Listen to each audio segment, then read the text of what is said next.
చెప్పేసుకున్నాం, late అయిపోయింది ఇప్పటికి.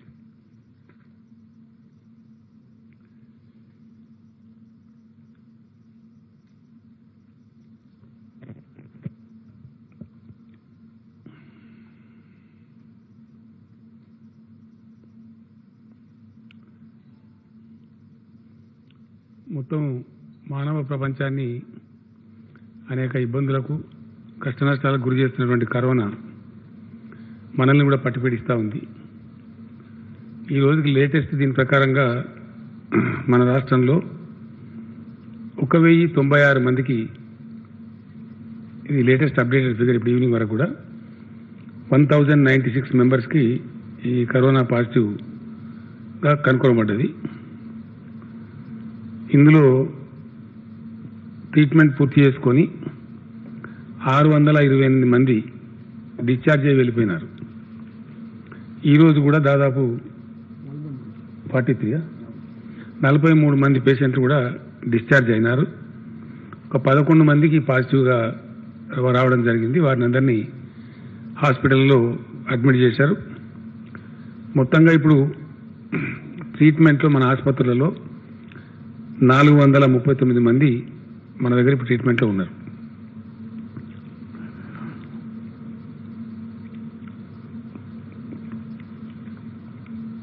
ముందు నుంచి చాలా కఠినంగా ఒక పకడ్బందీ వ్యూహంతో మన రాష్ట్రం వ్యవహరించడం జరిగింది. ఇందుకు ప్రత్యక్షమైనటువంటి ఉదాహరణ కరీంనగర్. అప్పుడు దేశంలో ఎవరికి కూడా కంటైన్మెంట్ అనే పదం తెలియదు, అసలు ఐడియా కూడా లేదు. ఈవెన్ గవర్నమెంట్ ఆఫ్ ఇండియా కూడా. మనం మొట్టమొదటి case first containment zone in India Karimnagar. ఆ రోజు వరకు ఎవరికి కూడా ఐడియా లేదు. అక్కడ సంభవించిన పరిణామం నేపథ్యంలో ఇండోనేషియన్ దేశస్తులు ఒకటే చోటికి 11 మంది రావడం, ఆ 11 మంది కూడా పాజిటివ్ రావడం, వాళ్ళు అక్కడ చాలా కాలం ఉండటంతో మేల్కొని ఢిల్లీ గవర్నమెంట్ కూడా హెచ్చరించి, కేంద్రాన్ని కూడా హెచ్చరించి మనం చాలా పకడ్బందీ చర్యలు తీసుకున్నాం. నేను వైద్య శాఖ మంత్రి రాజేందర్ గారికి, అక్కడ స్థానిక మంత్రి రాజేందర్, మన గంగుల కమలాకర్ గారికి, అట్లానే వైద్య శాఖ అధికారులకు, పోలీసు, ఆ జిల్లా కలెక్టర్ గారికి ప్రత్యేకమైనటువంటి అభినందనలు తెలియజేస్తా ఉన్నాను. అహోరాత్రులు కష్టపడి విత్ మినిమల్ లాసెస్, ఒక్క లైఫ్ కూడా పోకుండా, వితౌట్ ఏ సింగిల్ డెత్ కరీంనగర్ని మనం కాపాడగలిగాం. ఒక దశలో నేను కూడా వెళ్తా అంటే అక్కడ అధికారులు కావచ్చు, ఇక్కడ రాజేందర్ గారు కావచ్చు, మనం పోతే సీఎం పోతే రొటీన్గా ఉండే హడావుడి ఉంటుంది కాబట్టి వర్క్ డిస్టర్బ్ అయ్యే అవకాశం ఉంటుందంటే నేను కూడా మానేసుకున్నా, ప్రయాణం పెట్టుకున్నామని కూడా మానుకున్నా. దాని రిజల్ట్ ఇప్పుడు కనపడతా ఉంది. We're 100% successful. చాలా బాగా జరిగింది. కంట్రీకే ఒక రోల్ మోడల్ అయినాం మనం కరీంనగర్ నుంచి. దాని నుంచి కేరళ కూడా చాలా ఉదాహరణలు తీసుకున్నారు. టఫ్గా ఎట్లా ఉండాలా ఓ సిచ్యువేషన్ వస్తాయని చెప్పి కరీంనగర్ దాని నుంచి మనం కూడా బాగా నేర్చుకొని మిగతా అంతా కూడా అట్లనే ఎక్కడ పకడ్బందీ చర్యలు ఏ పద్ధతిలో తీసుకోవాలా, అసలు ఎట్లా ఉంది, సమస్య యొక్క సాంద్రత ఏమిటి, సమస్య యొక్క తీవ్రత ఏమిటి, దాని దృష్ట్యా పనిచేసినాం కాబట్టి చాలా చక్కటి ఫలితాలు వచ్చినాయి. చాలా అదుపులో ఉంచగలిగినాం.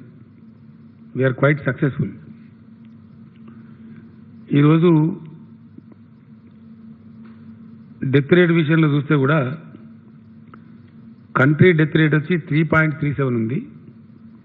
మన దగ్గరనేమో 2.64 ఉంది. తక్కువ ఉన్నాం మనం కంట్రీ యావరేజ్లో. యాక్టివ్ కేసెస్ విషయంలో కూడా కంట్రీ యావరేజ్ 69% ఉంది, 69.21. మనము 42.7% ఉంది. అట్లనే రికవరీ రేట్ చూస్తే రికవరీ కంట్రీ యావరేజ్ ఏమో 27.40 ఉంది, మన కాడికి వస్తే 57.3 ఉంది. సో ఇట్లా ఏ పారామీటర్లో చూసుకున్నా కూడా డెఫినెట్గా మనం చాలా చక్కగా ముందు పోతూ ఉన్నాం. దీనికోసం పనిచేసినటువంటి నాయకులు కావచ్చు, అధికారులు కావచ్చు, వైద్య సిబ్బంది, పోలీస్ సిబ్బంది, ఇంకా ఇతరత్ర పనిచేసినటువంటి సిబ్బంది ప్రత్యేకించి మా జిల్లా కలెక్టర్లు అందరికీ కూడా నేను హృదయపూర్వకమైనటువంటి అభినందనలు తెలియజేస్తా ఉన్నా. ఈ కృషి ఇట్లానే కొనసాగవలసిన అవసరం ఉంది.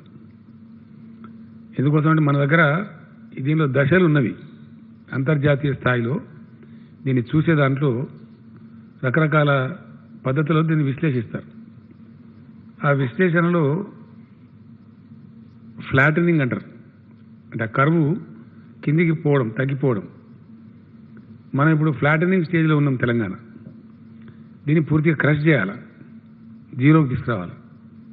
ఆ ప్రయత్నం జరుగుతూ ఉంది, చాలా తీవ్రంగా జరుగుతూ ఉంది. సో అట్లా ఇంకో మంచి వార్త కూడా ఏంటంటే, ఇంతకుముందే మధ్యాహ్నం జీనోమ్ వ్యాలీ మన రాష్ట్రంలో చాలా ప్రఖ్యాతిగాంచినటువంటి జీనోమ్ వ్యాలీ ఏదైతుందో అక్కడ ఆల్మోస్ట్ మొదటి దశలో స్థాపించబడ్డ 2-3 ఫ్యాక్టరీలలో ఒకటి భారత్ బయోటెక్ అని చెప్పి ఒక కంపెనీ ఉంది. దానికి సంబంధించిన వాళ్ళు సీఎం రిలీఫ్ ఫండ్కి 2 crores ఇవ్వడానికి వచ్చినారు. వాళ్ళు కాసేపు మాట్లాడిన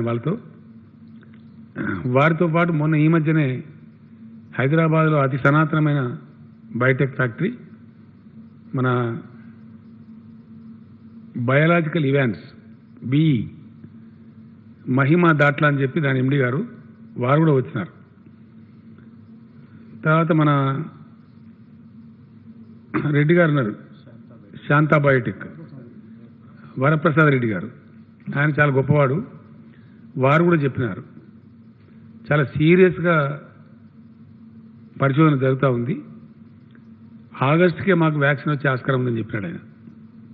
2 చేస్తూ ఉన్నాం సైమల్టేనియస్గా, ఆగస్టు అండ్ సెప్టెంబర్ 2 వ్యాక్సిన్లు తెస్తూ ఉన్నాం. 100% సక్సీడ్ అవుతామని చెప్పి చాలా విశ్వాసాన్ని వారు చెప్పినారు. ఒకవేళ అది కనుక మన ఎక్స్పెక్టెడ్ టైంలో అది మన రాష్ట్రం నుంచే, మన తెలంగాణ నుంచి, జీనోమ్ వ్యాలీ నుంచి ఆవిష్కరణలు కనుక వస్తే, ఇటు బయాలజికల్ ఇవాన్స్ కావచ్చు, భారత్ బయోటెక్ కావచ్చు, లేదు మన శాంతా బయోటెక్ వరప్రసాద్ రెడ్డి గారు చేస్తున్న కృషి కావచ్చు, వస్తే కనుక చాలా గ్రేటు. అది ప్రపంచానికి మనం రిలీఫ్ ఇచ్చిన వాళ్ళం అవుతాం. మనకు, దేశానికి ప్లస్ ప్రపంచానికి కూడా పెద్ద సాయం చేసిన వాళ్ళం అవుతాం. మనం అందరం కూడా భగవంతుని ప్రార్థించుదాం. ఎంత తొందరగా వ్యాక్సిన్ వస్తే అంత గొప్ప విజయం మానవ జాతి సాధిస్తుంది. కాబట్టి అది జరగాలని చెప్పి మనస్ఫూర్తిగా కోరుకుందాం. అట్లానే దీన్ని డెఫినెట్గా గట్టిగా ప్రజలు ఫాలో కావాల్సిన అవసరం ఉంది. మనం గడ్డకు పడ్డం కాబట్టి ఇంకా పూర్తిగా పడవలసిన అవసరం ఉంది. నమ్మటానికి వీలు లేదు, కనిపించని శత్రువు. కాబట్టి దయచేసి ప్రజలు తమకు తామే స్వీయ నియంత్రణ పాటించాలా. అది ఎవరి కోసమో, ఎవరో బలవంత పెడుతున్నాం పాటిస్తున్నాం అని అనుకోవాల్సిన అవసరం లేదు. మనల్ని మనం రక్షించుకోవడానికి ఇప్పుడు మనం చాలా చక్కగా రక్షించుకోగలిగినాం. పెద్ద అతిశక్తివంతమైన అమెరికాలోనే కుప్పలుగా చచ్చిపోతూ ఉన్నారు. మన దేశంలో కూడా కొన్ని రాష్ట్రాలలో భయంకరంగా పోతూ ఉంది. మరి మనం చాలా తక్కువ నష్టాలతోని మన చేతిలో ఉన్న ఒకే ఒక ఆయుధం లాక్డౌన్, అంటే భౌతిక దూరాన్ని పాటిస్తూ, దాన్ని సోషల్ డిస్టెన్స్ అని రాస్తున్నారు, కొంచెం బాగలేదు పదము, భౌతిక దూరం అని రాద్దాం. దయచేసి నేను మీకు కూడా రిక్వెస్ట్ చేస్తా ఉన్నా. అది సాంఘిక బహిష్కరణ లాగా ఉంది సోషల్ డిస్టెన్స్ అంటే. అలా కాకుండా భౌతిక దూరాన్ని పాటిస్తూ, ఫిజికల్ డిస్టెన్స్ పాటిస్తూ మనం బాగా విజయం సాధించినాం, నియంత్రణలో ఉంచుకోగలిగినాం. ఇంకా కొంచెం పంటి బిగు ఉన్నో, ఒంటి బిగు ఉన్నో, ఇంకా కొంచెం ముందుకు పోతే మనకు డెఫినెట్గా విజయం వచ్చే ఆస్కారం ఉంటుంది. తక్కువ నష్టాలతోని మన రాష్ట్రం, మన సమాజం బాగుపడే అవకాశం ఉంటుంది. కాబట్టి అందరూ కూడా దయచేసి సహకరించాలని చెప్పి నేను కోరుతా ఉన్నా. ముఖ్యంగా ఇతర వ్యాధులు ఉన్నటువంటి వాళ్ళు, ఆల్రెడీ ట్రీట్మెంట్లో ఉన్నటువంటి వాళ్ళు, షుగర్ వ్యాధిగ్రస్తులు కావచ్చు, బీపీ కావచ్చు, డయాలసిస్లో ఉన్న కిడ్నీ రోగులు కావచ్చు, అట్లానే క్యాన్సర్ పేషెంట్స్ కావచ్చు, ఇతరత్ర ఎయిల్మెంట్స్, గుండె జబ్బులున్న వాళ్ళు కావచ్చు, వాళ్ళు ట్రీట్మెంట్ తీసుకుంటూ ఉన్నారు గవర్నమెంట్ హాస్పిటల్లో, ప్రైవేట్ హాస్పిటల్లో. వాళ్ళంతా మెడికల్ డిపార్ట్మెంట్ లిస్టులో ఉన్నారు. వాళ్ళు పదే తిరిగే అవసరం లేకుండా నిన్నే మినిస్టర్ గారు ఈటెల రాజేందర్ గారు డిసైడ్ చేసినారు. వాళ్ళకు 3 నెలలకు కావాల్సిన అవసరాలు మందులు ఒకటేసారి ఇవ్వాలని చెప్పి డిసైడ్ చేశారు. వారు బయటికి రావద్దని చెప్పి నేను కోరుతా ఉన్నా. వారి కోసం ప్రత్యేకంగా 1 కోటి మాస్కులు, వాళ్ళు 40 నుంచి 50 లక్షల మధ్య ఆ పేషెంట్లు ఉన్నారు, వారికి ఫ్రీగానే మాస్కులు హెల్త్ డిపార్ట్మెంటే సప్లై చేస్తుంది. అవి కాటన్వి తయారు చేస్తూ ఉన్నారు ప్రత్యేకంగా, వాషబుల్ అన్నమాట.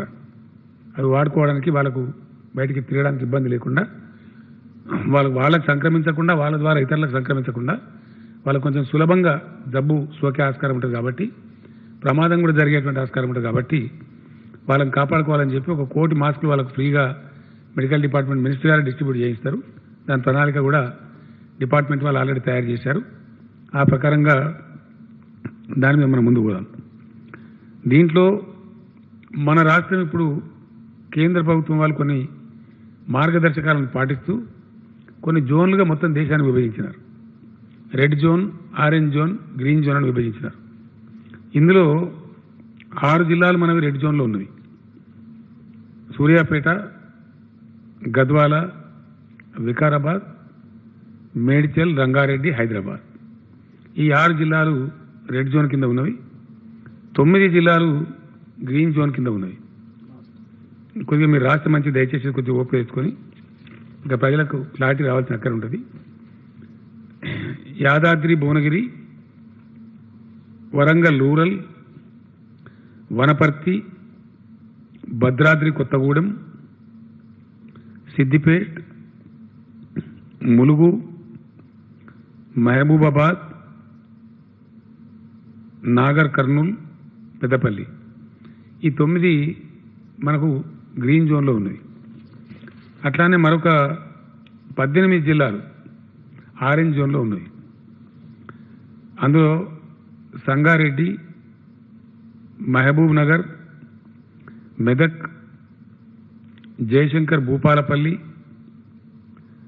కామారెడ్డి, కరీంనగర్, జగిత్యాల్, మంచిర్యాల్, నారాయణపేట్, రాజన్న సిరిసిల్ల, నల్లగొండ, నిజామాబాద్, ఆదిలాబాద్, ఖమ్మం, జనగామ, కుమ్రంభీం, ఆసిఫాబాద్, నిర్మల్, జోగులాంబ, గద్వాల. ఈ 18 జిల్లాలు ఆరెంజ్ జోన్లో ఉన్నాయి. ఈ క్లాసిఫికేషన్ ప్రకారం కొన్ని సడలింపులు భారత ప్రభుత్వం ఇచ్చింది. కొంత వ్యవస్థ ఆ ప్రకారం నడుచుకోవాలని చెప్పింది. మనం దాన్ని అతిక్రమించడానికి మనకు అధికారాలు లేవు. అంతకన్నా కొంచెం కఠినంగా పెట్టుకోవచ్చు. ఆ వెసులుబాటు మనకు ఇచ్చినారు. కానీ we have to follow government of India guidelines. మనం ఫాలో చేయాల్సిందే. ఎందుకంటే వాళ్లకు మనకు డిజాస్టర్ మేనేజ్మెంట్ యాక్ట్ కింద కానీ లేదా ఎపిడమిక్ కంట్రోల్ 1897 యాక్ట్ కింద కానీ సమానమైనటువంటి అధికారాలు ఇద్దరికి కూడా ఉన్నాయి. కేంద్ర ప్రభుత్వానికి, రాష్ట్ర ప్రభుత్వానికి. కేంద్రం ముందు జారీ చేసింది కాబట్టి అది మొత్తం దేశానికి వర్తిస్తుంది కాబట్టి మనం కూడా ఫాలో చేయాల్సి ఉంటుంది. ఇందులో ఒక దాదాపు 5-6 జిల్లాలు రేపటికే బహుశా గ్రీన్ జోన్లో, ఇవాళకైనా ఈ రోజుకి అవి గ్రీన్ జోన్లోకి పోతా ఉన్నాయి. కాకపోతే హెల్త్ మినిస్టర్ గారు, కేంద్ర హెల్త్ మినిస్టర్ గారు రాసి దాన్ని మళ్ళీ మార్చించారు అధికారికంగా. అట్లా మారుస్తూ ఉంటారు. ఆ ప్రకారంగా ఎప్పుడు పోతే రాజేంద్ర గారివి నెక్స్ట్ 11 డేస్లో ఈ 18 డిస్ట్రిక్ట్స్ కూడా గ్రీన్ జోన్లోకి పోతాయి. కంటైన్మెంట్ ఏరియాస్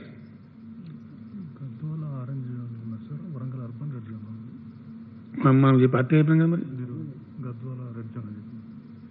గద్వాల ఆరెంజ్లో ఉందా సార్? నేను ఇందాక చెప్పిన దానిలో గద్వాల ఆరెంజ్ జోన్లో ఉంది, వరంగల్ అర్బన్ రెడ్ జోన్లో ఉంది. చిన్న చేంజ్. నెక్స్ట్ 11 డేస్లో ఈ 18 జిల్లాలన్నీ కూడా గ్రీన్ జోన్లోకి పోతున్నాయి. కంటైన్మెంట్ ఏరియాస్ రాష్ట్రంలో ఇప్పటి వరకు ఒక 35 ఉన్నాయి. 35 కదా. 35లో హైదరాబాద్ ఎన్ని? 19 హైదరాబాద్లో, 16 ఈ రెడ్ జోన్లో ఉన్న ఇతర జిల్లాల్లో ఉన్నాయి. ఇవి కూడా నాకు తెలిసి ఈ రోజుకే 35 నుంచి అన్ని వెళ్ళిపోయి ఒక 12 మాత్రం మిగిలే పరిస్థితి ఉంది. మిగిలినటువంటి 23 వెళ్ళిపోతున్నాయి. అవి ఈ రోజుతో గడువు తీరుతున్నది. వీటిని కూడా డీనోటిఫై చేసేస్తారు. అట్లా అవి కూడా తగ్గిపోతున్నాయి. ఇంకా దినం గడుస్తున్నప్పుడు ఇంకా కూడా పోతూ ఉంటాయి. అయినప్పటికీ కూడా మనకి ఈ రెడ్ జోన్లో ఉన్న జిల్లాలలో మరీ ముఖ్యంగా హైదరాబాద్, మేడ్చల్, రంగారెడ్డి చాలా ఎక్కువ జనసాంద్రత ఉండే జిల్లాలు. ఇక్కడనే చాలా భయంకరమైనటువంటి పరిస్థితులు కూడా మనకున్నాయి. ఇక్కడ మనం ఏమాత్రం కూడా రిస్క్ తీసుకోలేము. తీసుకుంటే పెద్ద పాపం ముట్టగట్టుకునే వాళ్ళం అవుతాం. చాలా కఠినంగా ఇక్కడ వ్యవహారం చేయవలసి వస్తుంది. అక్కడ we cannot compromise at any cost.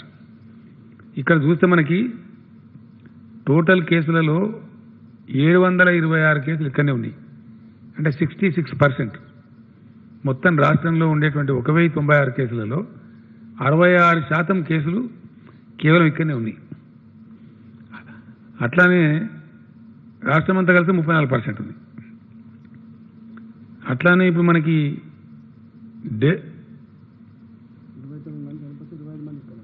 డెత్స్లో కూడా మొత్తం 29 మరణాలు సంభవిస్తే 25 మంది ఇక్కడనే చనిపోయిన వాళ్ళు.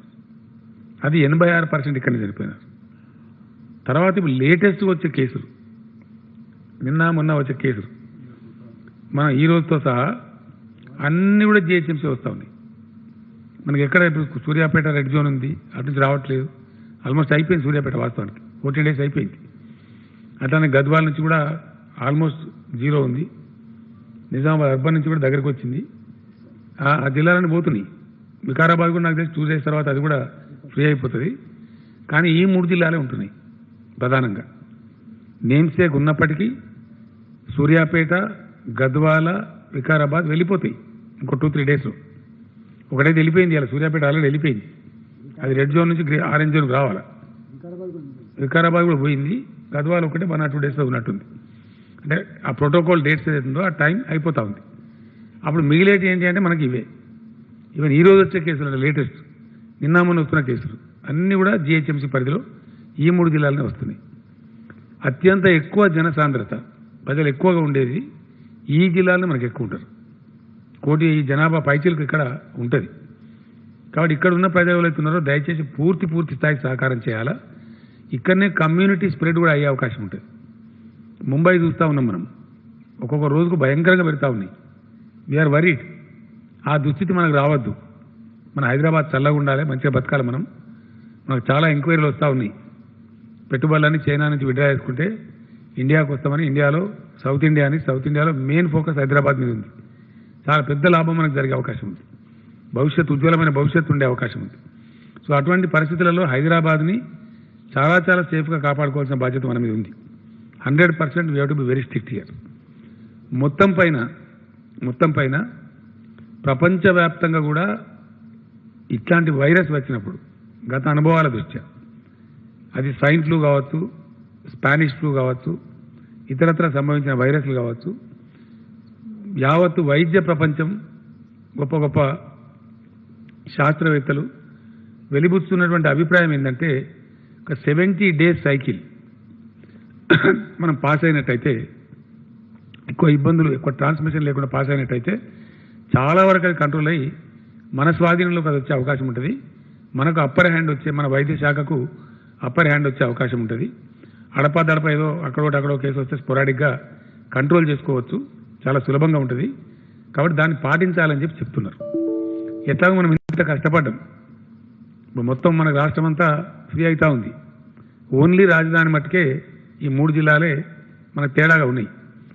కాబట్టి చాలా ఖచ్చితంగా దీన్ని మనం కాపాడుకునే ప్రయత్నం జరగాలి. అందుకోసం యావత్ రాష్ట్రంలో 2 విషయాలు నేను స్పష్టంగా మనం చేస్తా ఉన్నా. కొంతమంది కోపం రావచ్చు నా మీద, కానీ మెజారిటీ ప్రజలు నిన్న మొన్న కూడా టీవీ ఛానల్ చేస్తే ఖచ్చితంగా లాక్డౌన్ పొడిగించాలని చెప్తున్నారు. నేను చాలామందితో మాట్లాడితే వాళ్ళు అది కూడా చెప్తున్నారు. గౌరవ శాసనసభ్యులను, మంత్రివర్గ సభ్యులను, ఇలా మంత్రిమండలిలో కూడా అదే అభిప్రాయం వచ్చింది. మనం ఏదైనా తక్కువైతే బతకచ్చు, కానీ మనుషులను పొడగొట్టుకోవద్దు, ఇప్పటికి బాగున్నాం, ఇది ఇట్లే కొనసాగాలి, కఠినంగా ఉండాలని చెప్పడం జరిగింది. అందువల్ల not regard to the government of India dead line 29th May వరకు మన రాష్ట్రంలో లాక్డౌన్ పొడిగిస్తూ ఉన్నాం. ఖచ్చితంగా దాన్ని సీరియస్గా అమలు చేస్తాం. నైట్ కర్ఫ్యూ రాష్ట్రం అంతా కూడా ఉంటుంది. ఎట్ ఎనీ కాస్ట్ 7 PM తర్వాత సీరియస్ కర్ఫ్యూ ఉంటుంది. దయచేసి దాన్ని ఖచ్చితంగా మనం ఫాలో కావాలి. ఎట్టి పరిస్థితులలో 6 o'clock వరకే అందరూ కూడా పనులు ముగించుకొని, పర్చేజింగ్స్ కానీ ఇతర కార్యక్రమాలు కానీ ముగించుకొని 6 to 7 లోపల 6:45 ఈ ఇళ్లలోకి చేరుకోవాలా, లేదంటే పోలీస్ చర్యలు తీసుకుంటారు. మనకు చాలా ఇబ్బందులు వచ్చే ఆస్కారం ఉంటుంది. ఆ విషయంలో కఠినంగా ఉంటారు. దయచేసి ప్రజలు సహకరించాలని కోరుతా ఉన్నా. ఇంతకాలం మనం బాగా విజయం సాధించినాం కాబట్టి ఇప్పుడు మనం డెఫినెట్గా దీన్ని అతిక్రమిస్తే చాలా దెబ్బలు తినేటువంటి ప్రమాదానికి పోతాం. ఎట్టి పరిస్థితుల్లో మనం ఆ లేని కష్టం కొని తెచ్చుకోవద్దు. 4 రోజులైతే ఎట్లాగో మన టెంపరేచర్స్ కూడా బాగా పెరిగిపోయినాయి. 39 డిగ్రీస్, 38 డిగ్రీస్, 40 డిగ్రీస్ పోతా ఉన్నాం. ఇంకా టెంపరేచర్స్ రైజ్ అవుతాయని కూడా చెప్తా ఉన్నారు. గొప్ప పనులు కూడా లేవు. కాబట్టి దయచేసి ప్రజలు సహకరించాలి. మంచి అదుపులో ఉంది. కొద్ది రోజులు ఒప్పుకోట్టుకుంటే చాలా విషయాల్లో మనకు మంచి విజయం వచ్చేటువంటి ఆస్కారం ఉంటుంది. ఇంకో విషయం కూడా ఈ సందర్భంలో చెప్పాల్సిన అవసరం ఉంది. ఇనీషియల్గా మన దేశానికే, తెలంగాణ కాదు, సరే కొందరు తెలుగులో లేదో అవాకులు చవాకులు పేలుతూ ఉంటారు, పెద్ద ఇష్యూ కాదు. కానీ మన దేశానికే ఇటువంటి విపత్తు వస్తే ఎదుర్కొనే నైపుణ్యం లేదు. రాష్ట్ర ప్రభుత్వాన్ని వదిలిపెట్టండి, కేంద్ర ప్రభుత్వం దగ్గర కూడా 10 కిట్లు లేని దుస్థితి. 10 కిట్లు కూడా. ముఖ్యమంత్రుల వీడియో కాన్ఫరెన్స్లో ప్రీతి సుడాన్ గారు అని చెప్పి హెల్త్ సెక్రటరీ గారు ఆమెనే చెప్పినారు. అప్పటిదాకా మనం ఏంటంటే డిపెండెంట్ కంట్రీ, ప్రతిదీ ఇంపోర్టు. ప్రతి చిన్న సబ్జెక్ట్ కూడా ఇంపోర్టు. ఈవెన్ మాస్క్, ముక్కు పెట్టుకున్న మాస్క్, N95 మాస్క్ కూడా ఇంపోర్టే. ఆ పర్సనల్ ప్రొటెక్షన్ ఎక్విప్మెంట్, ఆ కిట్, పీపీఈ కిట్ కూడా ఇంపోర్టే. ఎక్కడ లేవు, ఎక్కడ ఒకటి కూడా లేదు. మన దగ్గర ఇంకా నయం. కొన్ని ఎయిడ్స్ బాబత్ పాత కిట్లు ఉంటే మినిస్టర్ గారు దాన్ని గామా రేస్ ట్రీట్మెంట్ చేయించి కొన్ని ఇనిషియల్గా వాడినాం.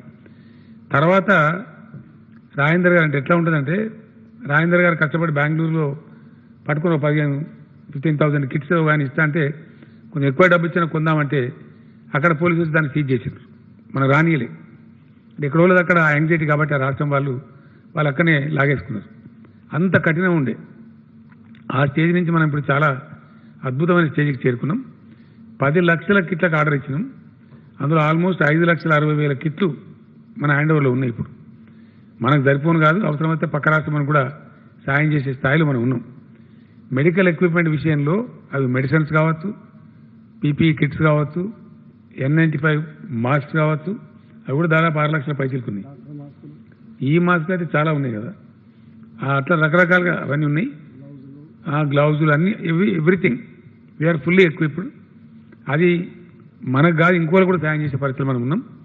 సో ఆరోగ్య శాఖ ఎటువంటి పరిస్థితి ఉత్పన్నమైనా పూర్తి యుద్ధం చేసే స్థాయిలో సన్నద్ధంగా ఉన్నాం. బెడ్స్ అన్ని రెడీ చేసి పెట్టుకున్నాం. హాస్పిటల్స్ అన్ని సిద్ధంగా ఉన్నాయి. ఒక 25,000 మందిని వైద్యులు మరియు పారామెడికల్ సిబ్బందిని కూడా పూల్కి కూడా తయారు చేసి పెట్టినాం. So we're ready to face any eventuality. ప్రభుత్వం తానుగా సిద్ధంగా ఉంది. కావాల్సిందల్లా ప్రజల సహకారమే, పీపుల్ కోఆపరేషనే. ఇంతవరకు వచ్చినాం. కొద్దిపాటు పనిచేస్తే మనం ముందుకు అవకాశం ఉంటుంది. నేను మరొకసారి మనవి చేస్తా ఉన్నా, దయచేసి దాన్ని కోమార్బిడిటీస్ అంటారు. కోమార్బిడిటీస్ అంటే ఇతరత్రా జబ్బులు కలిగి ఉన్నవాళ్ళు, ఇతరత్రా ఎయిల్మెంట్స్ కలిగి ఉన్నవాళ్ళు అని మెడికల్ భాషలో అంటారు. అటువంటి వాళ్ళు ఎట్టి పరిస్థితుల్లో రిస్క్ తీసుకోవద్దు. దయచేసి పెద్దవాళ్ళు, 65 ఇయర్స్ దాటిన వాళ్ళు రాకుండా, వాళ్ళు బయటికి రాకుండా, వాళ్ళ పిల్లలు, వాళ్ళ యోగక్షేమాలు చూడాలి. వాళ్ళని తిప్పవద్దు బయటికి. అత్యవసరం అయితే వైద్య అవసరాల నిమిత్తం తప్ప వాళ్ళని బయటికి రాకుండా చూసుకోవాలా. అట్లానే చిన్నపిల్లల్ని కూడా బయటికి రాకుండా చూసుకోవాలా. తద్వారా మనం పూర్తిగా బయటపడే అవకాశాలు ఉంటాయి. ఆ రకంగా మనం ముందుకు పోవాల్సిన అవసరం ఉంది. దయచేసి దాన్ని స్ట్రిక్ట్గా ఫాలో అవ్వాలని చెప్పి నేను కోరుతా ఉన్నా. ఇందులో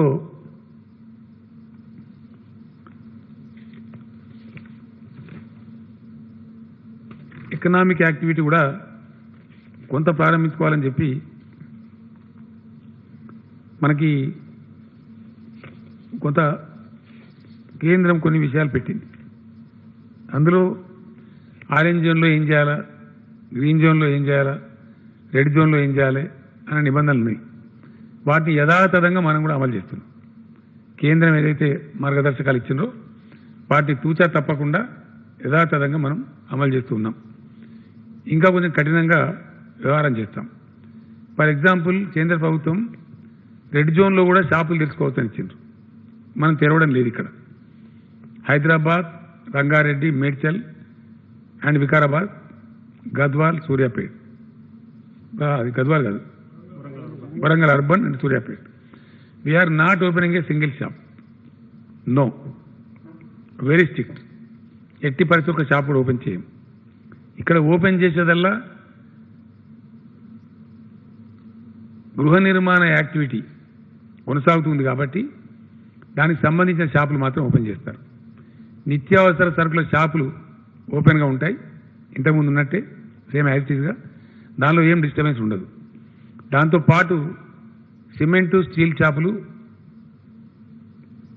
హార్డ్వేర్ షాపులు కదా, గృహాలకు సంబంధించి నిర్మాణాలకు సంబంధించినటువంటి ఎలక్ట్రికల్ షాపులు, హార్డ్వేర్ షాపులు మటుకు తీసి ఉంటాయి, వాటికి పర్మిట్ చేస్తారు. ఎలక్ట్రికల్ షాపులు, హార్డ్వేర్ షాపులు, ఈ సిమెంటు స్టీల్ షాపులు ఇంతవరకు తీసి ఉంటాయి. ఏ షాప్ కూడా ఏ షాపులు కూడా తీసి ఉండవు. తర్వాత వ్యవసాయ సంబంధమైనటువంటి పనిముట్లు, స్పేర్ పార్ట్స్ కావచ్చు, ట్రాక్టర్స్ కావచ్చు, ఇతరత్ర కావచ్చు, వ్యవసాయ శాఖ జరగాలి. నేను ప్రైమ్ మినిస్టర్ గారు కూడా చెప్పినాను, వారు కూడా నాతో ఏకీభవించినారు. ఎందుకంటే కొన్ని విషయాలు చాలా తమాషగా ఉంటాయి ఒకసారి ఆలోచిస్తే. ఈరోజు ఏదన్నా అనుకోని పరిస్థితి సంభవిస్తే భారతదేశానికి అన్నం పెట్టే శక్తి ప్రపంచంలో ఏ దేశానికన్నా ఉన్నదా? లేదు. No country which can help us. అంటే వ్యవసాయానికి ఉన్న ప్రాధాన్యత ఏంటంటే ఏదన్నా పరిస్థితి సంభవించి ఇబ్బంది కనుక వస్తే మనకు అన్నం పెట్టే శక్తి సామర్థ్యాలున్న దేశమే లేదు. మనమే 135 కోట్లు. మన 135 కోట్ల పొట్టలు నింపే శక్తి ఎవరికి ఉంది? పేరుకు దేశాలు కానీ మన తెలంగాణ కంటే చిన్న దేశాలే 100 ఉన్నాయి. తెలంగాణ రాష్ట్రం కంటే చిన్న దేశాలే 100 పైచీలకు ఉంటాయి, ఇంత ఉంటాయి. వాటికి అంత శక్తి లేదు. కాబట్టి ఎట్టి పరిస్థితులలో ఆహార సెక్టర్లో, ఆహార రంగంలో దేశం సాధించుకున్నటువంటి స్వావలంబన కోల్పోకూడదు ఎట్ ఎనీ కాస్ట్.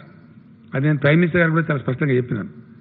ఫుడ్ సెక్టర్లో చాలా కష్టపడి మనం సెల్ఫ్ రిలయంట్గా ఉన్నాం, స్వావలంబన సాధించినాం. ఈ దర్జా నుంచి, ఈ స్టేటస్ నుంచి ఎట్టి పరిస్థితుల్లో దేశం వైద్యులుగా కూడదు. పెద్ద క్రైసిస్లో పడతాం. కరోనా కన్నా ఎక్కువ ప్రమాదం వస్తుంది. కాబట్టి వ్యవసాయ రంగ పనులు యథాతథంగా కొనసాగుతాయి.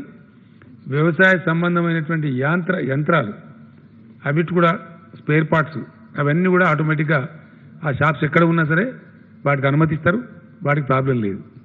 కొన్ని షాప్స్ ఏవో సికింద్రాబాద్లో ఉన్నాయని చెప్తున్నారు, వాటికి కూడా అనుమతులు ఇస్తారు ఆయా జిల్లా కలెక్టర్ల రిక్వెస్ట్ మేరకు. కాబట్టి దానికి కూడా ప్రాబ్లం లేదు. ఆ రకంగా వ్యవసాయ పనులు, వ్యవసాయ సంబంధమైన యంత్రాలు, ఆ యంత్రాలకు సంబంధించిన స్పేర్ పార్ట్స్ ఆ షాపులు కూడా తీసి ఉంటాయి. అంటే వ్యవసాయ సంబంధమైన suppose fertiliser shops, pesticide shops, seed shops అవన్నీ కూడా తెరిచి ఉంటాయి. కాబట్టి ఆ రకంగా ఉంటాయి. ఈ యొక్క హైదరాబాద్ సిటీ వీళ్ళు నా మీద కోపానికి వస్తారు నాకు తెలుసు.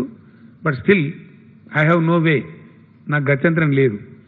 కాకపోతే డాక్టర్లు, మన వైద్య అధికారులు, ఉన్నతాధికారులు వాళ్ళు చాలా పట్టుబట్టినారు. సార్ మీరు ఇంత స్ట్రిక్ట్గా అయితే వ్యవహారం చేసినారు, దయచేసి సిటీని కాపాడుకోవాలంటే ఇక్కడ సడలింపులు ఇవ్వద్దు అని వారు గట్టిగా చెప్పినారు. క్యాబినెట్ కూడా ఈరోజు అందరూ వారు డైరెక్ట్ క్యాబినెట్లో కూడా ఎక్స్ప్లెయిన్ చేసినారు, కారణాలన్నీ ఏంది అనే విషయాలు చెప్పినారు. వైద్య శాఖ వారిని అభినందిస్తూ దాన్ని ఫాలో చేయాలని చెప్పి నిర్ణయించుకున్నాం. అయితే రెడ్ జోన్లో షాపులు ఓపెన్ చేసుకోవచ్చని కేంద్రం చెప్పింది, కానీ మనం ఈ జిల్లాలో ఓపెన్ చేయడం లేదు. ఈ 6 జిల్లాలు 15th వరకు చూస్తాం. 15th వరకు అనుభవాలు వస్తాయి మనకు. ఎందుకంటే నిన్న నుంచి కొంత ఇండియా ఓపెన్ అయింది. నిన్న మనం చూసినాం విచ్చలవిడిగా ఢిల్లీలో లాఠీ చార్జ్ జరగబోయింది, మద్రాసులో పోయింది, బెంగళూరులో విపరీతమైనటువంటి కుప్పలు తెప్పలుగా జనాలు వచ్చారు. ఆ విధంగా చాలా ఇబ్బంది కలిగింది. అది మంచిది కాదు, ఎట్ ఎనీ కాస్ట్ మంచిది కాదు. అట్లా వచ్చి మళ్ళీ ఇన్ని రోజులు చేసిన తపస్సు నీళ్ళలో పోసినట్టు అయిపోతుంది, రాకూడదు. కానీ వచ్చిండ్రు. అయితే మనకి ఏంది ఇప్పుడు 15th మే ఒక స్పెషల్ రివ్యూ మీటింగ్ ఉంటుంది నా స్థాయిలోనే, సీఎం లెవెల్లో. అందులో రివ్యూ చేస్తాం. ఓపెన్ చేసిన తర్వాత దేశంలో నగరాల పరిస్థితి ఏంది, బిహేవియర్ ఎట్లా ఉంది, వైరస్ బిహేవియర్ ఎట్లా ఉంది, డిపార్ట్మెంట్స్ ఏం చేస్తూ ఉన్నాయి, ప్రభుత్వాలు ఏం చేస్తూ ఉన్నాయి, మనకు ఒక గుణపాఠం వస్తుంది, మనం నేర్చుకోవడానికి అవకాశం ఉంటుంది. మన రాష్ట్రంలో కూడా గ్రీన్ జోన్లో, ఆరెంజ్ జోన్లో సడలింపులు ఇస్తూ ఉన్నాం కాబట్టి అక్కడ కూడా ఎట్లా ఉంటుందో మనకు తెలుస్తుంది. గ్రీన్ జోన్లో, ఆరెంజ్ జోన్లో మనకు కూడా కొన్ని పట్టణాలు ఉన్నాయి, అర్బన్ పట్టణాలు ఉన్నవి. గ్రీన్ జోన్కి ఆరెంజ్ జోన్కి పెద్ద డిఫరెన్స్ లేదు, ఒకటే ఒక తేడా ఉంది. ఆటో రిక్షాలు అక్కడ నడుస్తాయి గ్రీన్ జోన్లో, ఇక్కడ నడవయి, అది ఒకటే తేడా ఉంది. మిగతా అంతా సేమ్ ఉంది ఆల్మోస్ట్. కాబట్టి ఆరెంజ్ జోన్లో గ్రీన్ జోన్లో ఉన్నటువంటి తెలంగాణ అంతా మనం ఫ్రీ చేస్తున్నాం కాబట్టి అంటే ఆల్మోస్ట్ 27 జిల్లాలు 6 రెడ్ స్పాట్ తప్పితే 27 జిల్లాల్లో అన్ని కూడా మనం సడలింపులు ఇస్తూ ఉన్నాం. అన్ని షాపులు నడుస్తాయి అక్కడ. అంటే అన్ని షాపులు మొత్తం నడివాయి. నేను మీకు ఎక్స్ప్లెయిన్ చేస్తాను. మండల స్థాయికి రూరల్ ఏరియాలో 100% షాప్స్ తెరుస్తారు. గ్రీన్ అండ్ ఆరెంజ్ జోన్స్ మండల కేంద్రం అండ్ కింది గ్రామాలు అన్ని రకాల షాపులు 100% తెరుచుకోవచ్చును. వాళ్ళకి అభ్యంతరం లేదు. వారిని ఎవరు అభ్యంతరం పెట్టరు. From mandal head quarter down to the village. అదే మున్సిపాలిటీలు అయినప్పుడు అట్లా తెరవనివ్వరు. ఎందుకంటే మన దగ్గర సపోజ్ నల్గొండ జిల్లా ప్రకాశం బజార్ ఉంటుంది. అన్ని షాప్స్ ఉంటాయి. ఈ పక్క ఆ పక్క షాప్ పక్క షాప్ ఉంటుంది. అప్పుడు ఈ భౌతిక దూరం పాటించడం కష్టమవుతుంది. షాపులో పనిచేసే వాళ్ళు కూడా కుప్పలు తెప్పలు వస్తారు. ఎక్కువ మంది వచ్చేసి మన టౌన్స్ అన్నీ అట్లే ఉంటాయి మన తెలంగాణలో. కాబట్టి టౌన్స్ మున్సిపల్ టౌన్స్ ఏవైతున్నాయో వాటిలలో ఓన్లీ 50% షాప్సే తెరుస్తారు. అది మున్సిపల్ కమిషనర్లకు ఆదేశాలు ఇస్తున్నాం. అర్బన్ సెక్రటరీ గారు ఇస్తూ ఉన్నారు. లాటరీ తీస్తారు. ఈరోజు 50%, రేపు 50%, మళ్ళీ ఎల్లుండి ఈ 50%. సైకిల్లో అన్ని షాపులకు అపార్చునిటీ వస్తుంది. అందరూ కూడా వ్యాపారం చేసుకోవాలి. కాబట్టి ప్రతిరోజు మటుకు 50% షాప్స్ ఆల్టర్నేటివ్ షాప్సే తెరుస్తారు. సో దట్ రష్ రాదు. కొంతమంది సేఫ్గా ఉండే ఆస్కారం ఉంటుంది. అనుభవాన్ని బట్టి చూసుకుంటాం. అక్కడ డిస్టెన్స్ పాటించాలి. నేను కొద్దిగా మొండి అందరికి తెలుసు.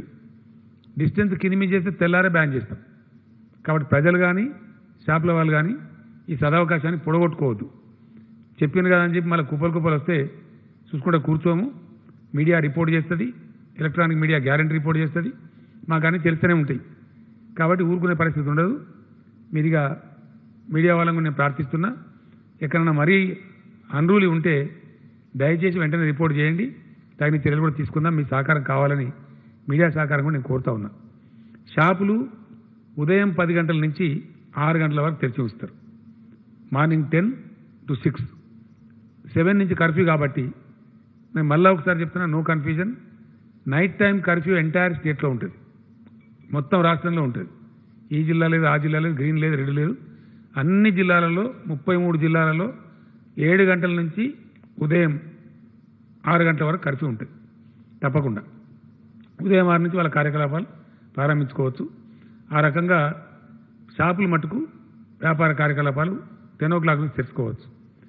మళ్ళా ఒకసారి నేను చెప్తున్నా, గ్రామీణ ప్రాంతంలో 100% షాపులు తెరుచుకోవచ్చు. దట్ ఈజ్ మండలం టు విలేజ్, మండల కేంద్రం టు విలేజ్. మున్సిపల్ టౌన్స్లో మట్టుకు 50% షాప్స్కి అనుమతిస్తారు. అది వీరికి వారికి అని పక్షపాతం ఉండదు. మున్సిపల్ కమిషనర్లు వెంటనే రేపే లాటరీస్ తీసి వాళ్ళకి చెప్పేస్తారు. ఆ ప్రక్రియ అయిపోగానే వాళ్ళ షాపులు తెచ్చుకోవచ్చు, వాళ్ళు నడుచుకోవచ్చు. ఈ రోజు కొందరికి వస్తుంది, రేపు కొందరికి వస్తుంది, మళ్ళీ ఎల్లుండి వాళ్ళకి వస్తుంది. సైకిలే కాబట్టి పెద్ద ఇబ్బంది లేదు. కాబట్టి అన్ని షాపులకు అవకాశం వస్తుంది. కన్స్ట్రక్షన్ పనులు చేసుకోవచ్చు, వాటికి ఇబ్బంది లేదని చెప్పినాం. వాటికి సంబంధించిన షాప్స్ కూడా ఉంటాయి. ఆ రకంగా ఉంటాయి. ఈ పద్ధతులలో మనం ముందుకు పోవాలి. ఇది మన వైద్యులు విజ్ఞులు అందరూ కూడా చెప్పింది కాబట్టి ఆ ప్రకారం పోతే ఎక్కువ శాతం మనం కాపాడుకునేటువంటి అవకాశం ఉంటుంది. కాబట్టి దయచేసి ఆ ప్రకారంగా ముందుకు పోవాలి. తర్వాత ఏవైతే మిగతా మార్గదర్శకాలన్నీ మీరు చూసిన నిన్న మొన్న పేపర్లలో ప్రజలు కూడా చూసినారు. సేమ్ కేంద్రం ఏదైతే ఇచ్చిందో అదే ప్రకారంగా మనం ముందుకు పోతాం. ప్రైవేట్ ఆఫీసులు 1/3% తోని ఆర్డర్ చేసుకోవచ్చు. గవర్నమెంట్ కార్యాలయాన్ని పనిచేస్తాయి. ఇందులో స్టాంప్స్ అండ్ రిజిస్ట్రేషన్ శాఖ 100% పనిచేస్తుంది. దానికి ఏం మినహాయింపు లేదు. అది ఇక్కడున్నా అక్కడున్నా ఎక్కడున్నా కూడా మన కొంత రాష్ట్రానికి ఆదాయం తెచ్చేది కాబట్టి 100% అవి పనిచేస్తాయి. రేపటి నుంచి భూముల అమ్మకాలు కొనుగోళ్లు యథాతథంగా చేసుకోవచ్చును. అక్కడ కూడా కరోనా నిబంధనలు పాటించాలి. భౌతిక దూరం పాటించే విధంగా సబ్ రిజిస్ట్రార్ కార్యాలయాలు సంబంధిత అధికారులు చర్యలు తీసుకోవాలి. ఆ ప్రకారంగా రిజిస్ట్రేషన్ మట్టుకు రేపటి నుంచి కంప్లీట్గా వస్తుంది. ఇసుక మైనింగ్ కూడా రేపటి నుంచి ప్రారంభిస్తారు. రేపటి నుంచే, ఎందుకంటే కన్స్ట్రక్షన్ జరగాలంటే ఇసుక అవసరం ఉంటుంది కాబట్టి అవి జరగాల్సిన అవసరం ఉంటుంది. అట్లానే ఆర్టీఏ ఆఫీసులు, రవాణా రంగానికి సంబంధించిన ఆఫీసులు అంతా కూడా పనిచేసుకోవచ్చు. దానికి రెడ్ జోన్ కూడా లేదు, అక్కడ పనిచేసుకోవచ్చు వాళ్ళు. మొత్తం వాహనాల యొక్క రిజిస్ట్రేషన్లు అవన్నీ యథాతథంగా అమలు చేయబడతాయి. దానిలో ఎటువంటి ఆంక్షలు లేవు. ఆ రకంగా పనిచేసుకోవచ్చు. ఇవి కూడా జరుగుతూ ఉంటాయి. అయితే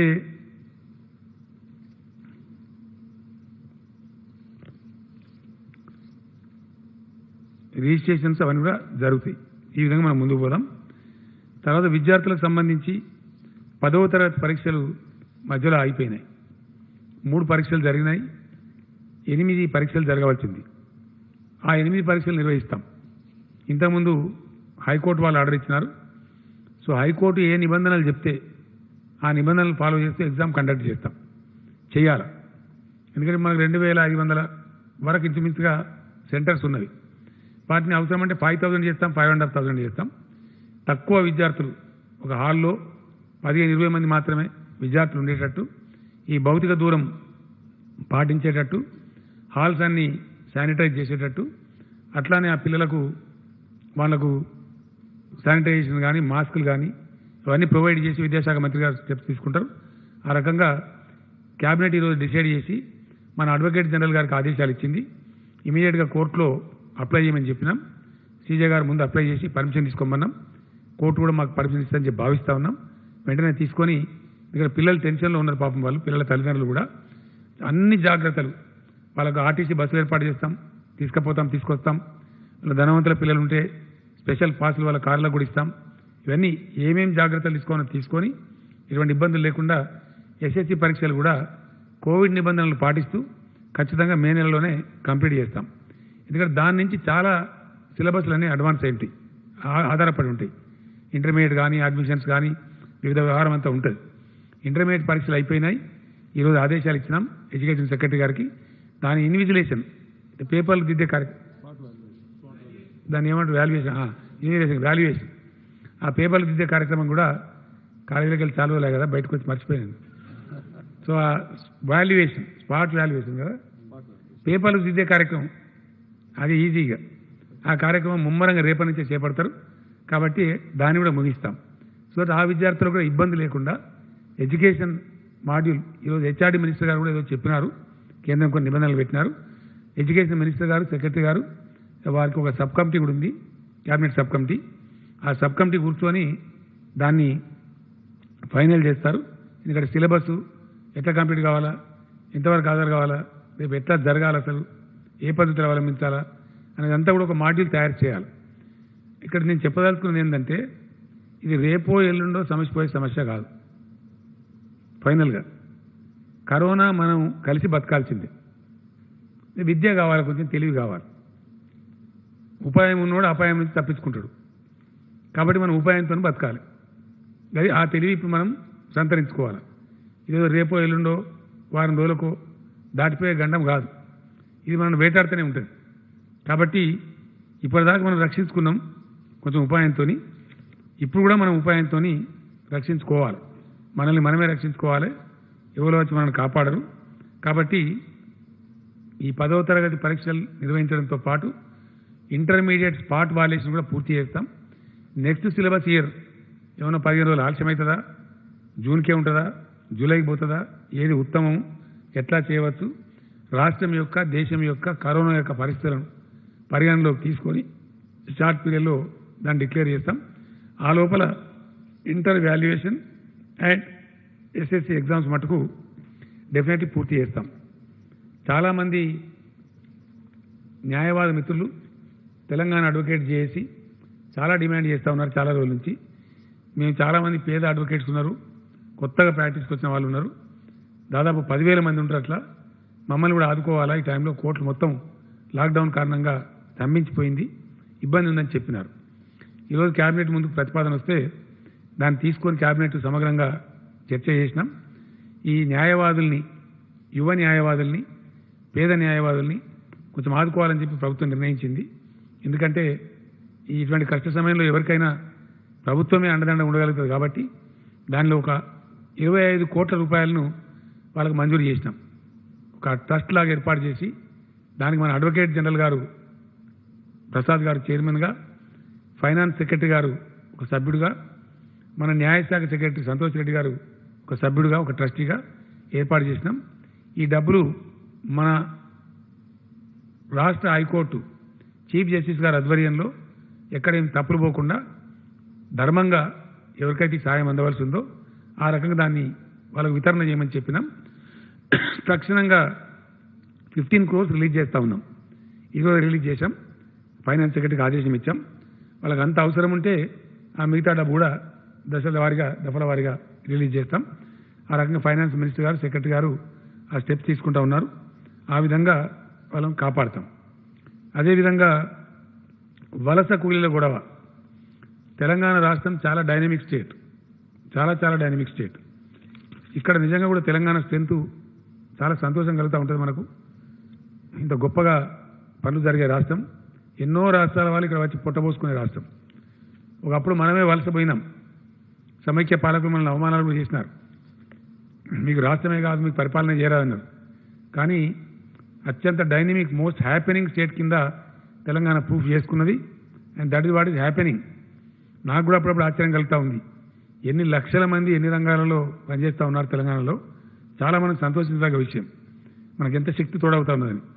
సో నేను మొన్ననే చెప్పినాను వాళ్ళకి, మీరంతా మా బిడ్డలు, మా తెలంగాణ అభివృద్ధిలో భాగస్వాములు కాబట్టి మీరేం ఫికర్ చేయవద్దు, మిమ్మల్ని అన్ని విధాల కడుపులో పెట్టుకుంటాం, ఆదుకుంటామని చెప్పినాం. ఆదుకుంటూ ఉన్నాం. దాదాపు 7.5 లక్షల మంది కార్మికులకు వాళ్ళకి అన్ని వసతులు కల్పించినాం. మన వాళ్ళకి ఇచ్చినట్టే వాళ్ళకి కుటుంబం ఉంటే 12 కిలోల బియ్యం కానీ పిండి కానీ ఇస్తూ వాళ్ళకు కూడా 1,500 రూపీస్ ఇచ్చినాం. ఒకటే వ్యక్తి ఉంటే 500, వాళ్ళు కూడా ఫ్యామిలీ ఉంటే సేమ్ మనలాగా 1,500 రూపాయలు వాళ్ళకు కూడా ఇచ్చినాం. దాంతో వాళ్ళు సంతృప్తిగా ఉన్నారు. అది కాకుండా చాలా వాలంటరీ ఆర్గనైజేషన్స్, మన నాయకులు చాలామంది కూడా వాళ్ళని ఆదుకుంటూ ఉన్నారు. అక్కడక్కడ ఇబ్బంది పడే వాళ్ళను ఆ రకంగా ఉన్నారు. వాళ్ళలో కొంతమంది మాకు ఇక్కడ ఉపాధి ఉంటే ఉంటామని చెప్పేవాళ్ళు కూడా ఉన్నారు. ఈ పాయింట్ వాళ్ళకి అర్థం కావాలి కాబట్టి నేను హిందీలో చెప్తే మంచిదని అనుకుంటున్నా. जो हमारे भाई है दूसरे राज्यों से आके तेलंगाना के विकास में काम कर रहे हैं, हम आपको जैसा मैंने पहले बताया था हमारे बेटे हमारे तेलंगाना राज्य विकास के प्रतिनिधि मानते हैं. आप बेफिक्र से यहाँ काम कर सकते हैं. यहाँ सारा काम खुल जा रहा है. आपको करने के लिए पूरा काम मिल जाएगा. हाउसिंग एक्टिविटी चलेगा, रियल एस्टेट चलेगा, काफ़ी और काम भी चल पड़ेगा, इंडस्ट्री भी चलेगा. तो लिहाजा आप अपना काम ढूंढ सकते हैं. जहाँ आप पहले से काम कर सकते हैं वहाँ आप आराम से अपना काम कर सकते हैं.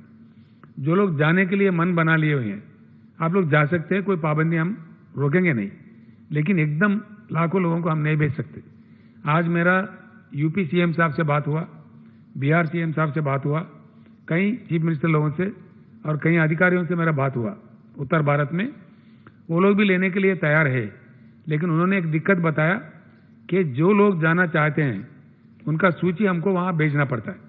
कितने लोग जाएंगे और उस राज्य में, वो चाहे उत्तर प्रदेश में हो, राजस्थान में हो, मध्य प्रदेश में हो या किसी और राज्य में हो, बिहार में हो, झारखंड में हो, तो वहाँ पे किस जिले में वो लोग जाएंगे, क्योंकि वहाँ के सरकार इनके जाने का प्रबंध करना चाहिए.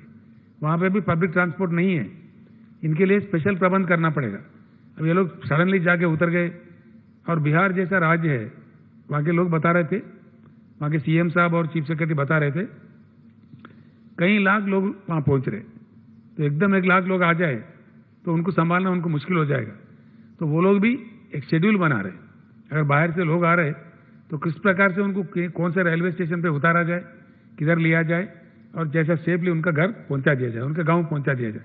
इसके लिए टाइम लगेगा. तो इसीलिए दूसरे राज्यों से जो तेलंगाना में काम कर रहे हैं भाई बंधुजन है, कोई आपको घबराहट की जरूरत नहीं है.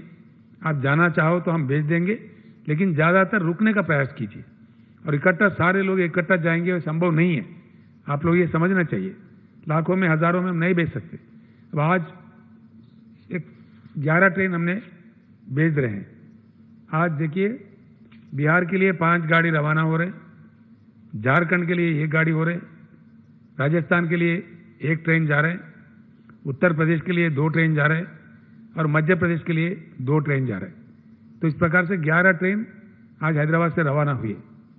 मैं 40 ट्रेन भेजना चाह रहा था, लेकिन उन राज्यों से भी हमारे को कंसेंट की ज़रूरत है, इजाज़त लेना पड़ता है. तो एकदम 10,000 गए, वहाँ पे बस नहीं मिलेगा, आप अपने गांव नहीं पहुँच जाएंगे, वहाँ भी दिक्कत हो जाएगा, ये कुछ उल्टा सुल्टा हो जाएगा. तो इसीलिए धीरे धीरे अब तक 13 ट्रेन, पहले 2 ट्रेन जा चुके हैं, अब 13 ट्रेन जा रहे हैं. अब एक ऐसी अच्छी बात यह है, एक पॉजिटिव बात कि हमारे राज्य में पूरे राइस मिल्स में जितने भी राइस के मिल्स है बिहार के भाई काम करते हैं। अभी वो 20-22 हज़ार लोग आना चाह रहे हैं बिहार से, हम उसको लेने के लिए तैयार हैं। जो गाड़ी बिहार जा रहा है वहां से राइस मिल में काम करने वाले लोग वापस में उसी गाड़ी में वापस हम लोग ला रहे हैं। कल एक ट्रिप आ रहा है बिहार से, जो कल गया था ट्रेन, उस ट्रेन से बिहार से फिर हम वहां से 1200 लोगों को भर्ती करके ला रहे हैं, जो यहाँ के भिन्न प्रांतों में राइस मिल्स में काम करने वाले हैं। इस प्रकार से 20-25 हज़ार लोग आ भी रहे हैं, सिर्फ जाने वाले नहीं, काम के लिए आने वाले भी हैं। हम लोग समझते हैं अभी थोड़ा पीड़ा उठा रहे, पीड़ा से गुजर रहे, लिहाजा आप अपना घर जाना चाहते हैं तो एकदम हम भेज नहीं पाएंगे। आप रजिस्ट्रेशन करवा लीजिए, हम आपको भेजने का प्रयास धीरे धीरे करेंगे, स्टेप बाय स्टेप करेंगे। वो इस प्रकार का हमें वहां से मिलना पड़ता है, उनका अनुमति लेके हम आपको भेजेंगे ताकि आप सेफ जा सकते। और हमें पूरी जानकारी ये भी है कि आप वापस फिर से तेलंगाना राज्य में आएंगे, आपको यहाँ खाना मिलता है, पेट भर के हाथ भर के काम भी मिलता है, हर चीज में मिलता है, तो आप लोग कहीं नहीं जाएंगे, फिर काम करने के लिए आएंगे।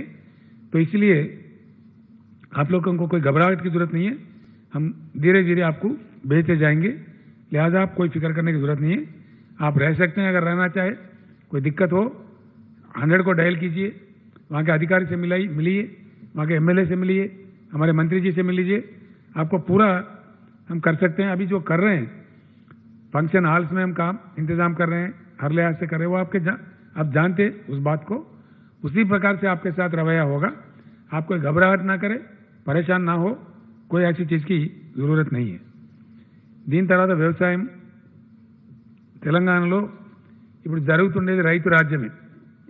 ఎందుకంటే భారతదేశ చరిత్రలో ఎప్పుడు కూడా ఇండియన్ హిస్టరీలో never before in the history and never after also రైతులు పండించే మొత్తం ధాన్యాన్ని కొన్న ప్రభుత్వమే లేదు ఇప్పటికీ, ఎంటైర్ ఫుడ్ గ్రెయిన్స్। నేను కూడా 40 ఏళ్ళ నుంచి రాజకీయాల్లో ఉన్నా, మొత్తం దేశంలో యావత్తు దేశంలో ఏ రాష్ట్రంలో కూడా ఎప్పుడు కూడా మొత్తం ధాన్యాన్ని కొనలేదు। అది వాళ్ళ ఊర్లకే వెళ్ళి కొన్నటువంటి సందర్భం లేదు। మద్దతు ధర ఇచ్చి 100% ధాన్యానికి మద్దతు ధర ఇచ్చి కొన్న సందర్భం కూడా లేదు। ఇప్పుడు ఒకటి ఇండియాలో అనేక పార్టీలు పరిపాలించే ప్రభుత్వాలని, కాంగ్రెస్ పాలిత రాష్ట్రాలని, బీజేపీ పాలిత రాష్ట్రాలని, సిపిఎం పరిపాలిత రాష్ట్రాలని, ఇంకా అనేక రాష్ట్రాలని, ఏ రాష్ట్రంలో కొంటలేరు ఇప్పుడు। No state is buying in India, only Telangana state కొంటున్నది। కాబట్టి రైతులు కూడా కొంచెం సంయమనం పాటించుకోవాలి। ఇప్పుడు పనికి మాలినవాడు, తలమాసిన వాడు ఏదో చెప్తాడు, అటువంటి దాంతో పరేషాన్ బేజారు కావద్దు। ఆ డ్రామాలలో, రాజకీయ డ్రామాలలో మీరు ఇరుక్కోవద్దు, ఇరుక్కుంటే మీరే నష్టపోతారు। ప్రభుత్వానికి చికాకు కల్పిస్తే ప్రభుత్వం వదిలేసింది అనుకో, ఎవరు కొంటారు అప్పుడు? నా నియోజకవర్గంలోనే గజ్వేల్లో ఒక ఆయన మక్కలు బండిని మక్కలు తీసుకొని మార్కెట్కి పోయిండు, 800 రూపాయలకు అక్కడ ఇచ్చిపోని చెప్పిండు, నీకు ఇష్టం ఉంటే లేకపోతే లేదని చెప్పిండు। కారణం ఏంది? రైతులు కూడా గమనించుకోవాలా। ఈరోజు బీహార్ నుంచి మక్కలు తెలంగాణకు వస్తూ ఉంది, ఛత్తీస్గఢ్ నుంచి వస్తూ ఉంది, చాలా చోట్ల నుంచి వస్తూ ఉంది, చాలా తక్కువ ధరకే వాళ్ళు ఇచ్చిపోయే పరిస్థితులు ఉన్నారు। మేము 1100కే ఇస్తామని వాళ్ళు చెప్తున్నారు। అటువంటిప్పుడు వ్యాపారులు కానీ ఇంకోళ్ళు కానీ అవే కొనుక్కుంటారు। అందువల్ల మా రైతులను కాపాడుకోవాలి అనే ఉద్దేశంతో మేము ఇలా 100% కొంటా ఉన్నాం।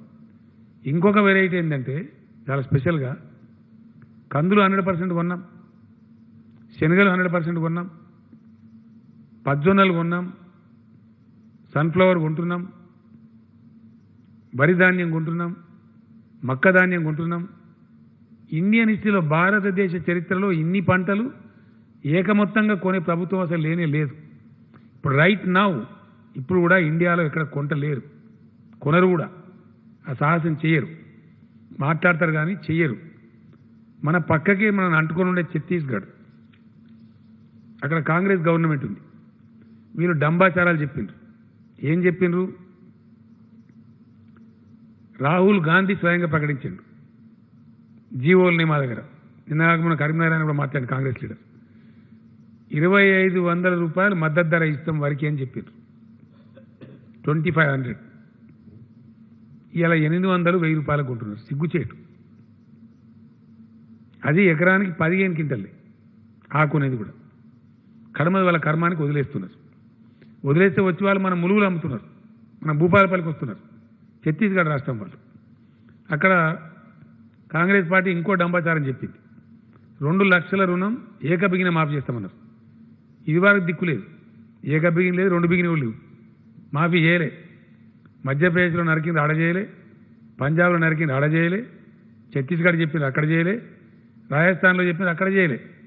ఇది వీళ్ళ తర్వాయి. వీళ్ళు సిగ్గు లేకుండా ఇక్కడ దీక్షలు పడతారు. వీళ్ళని చూసి గోల్మాల్ అవుతారు.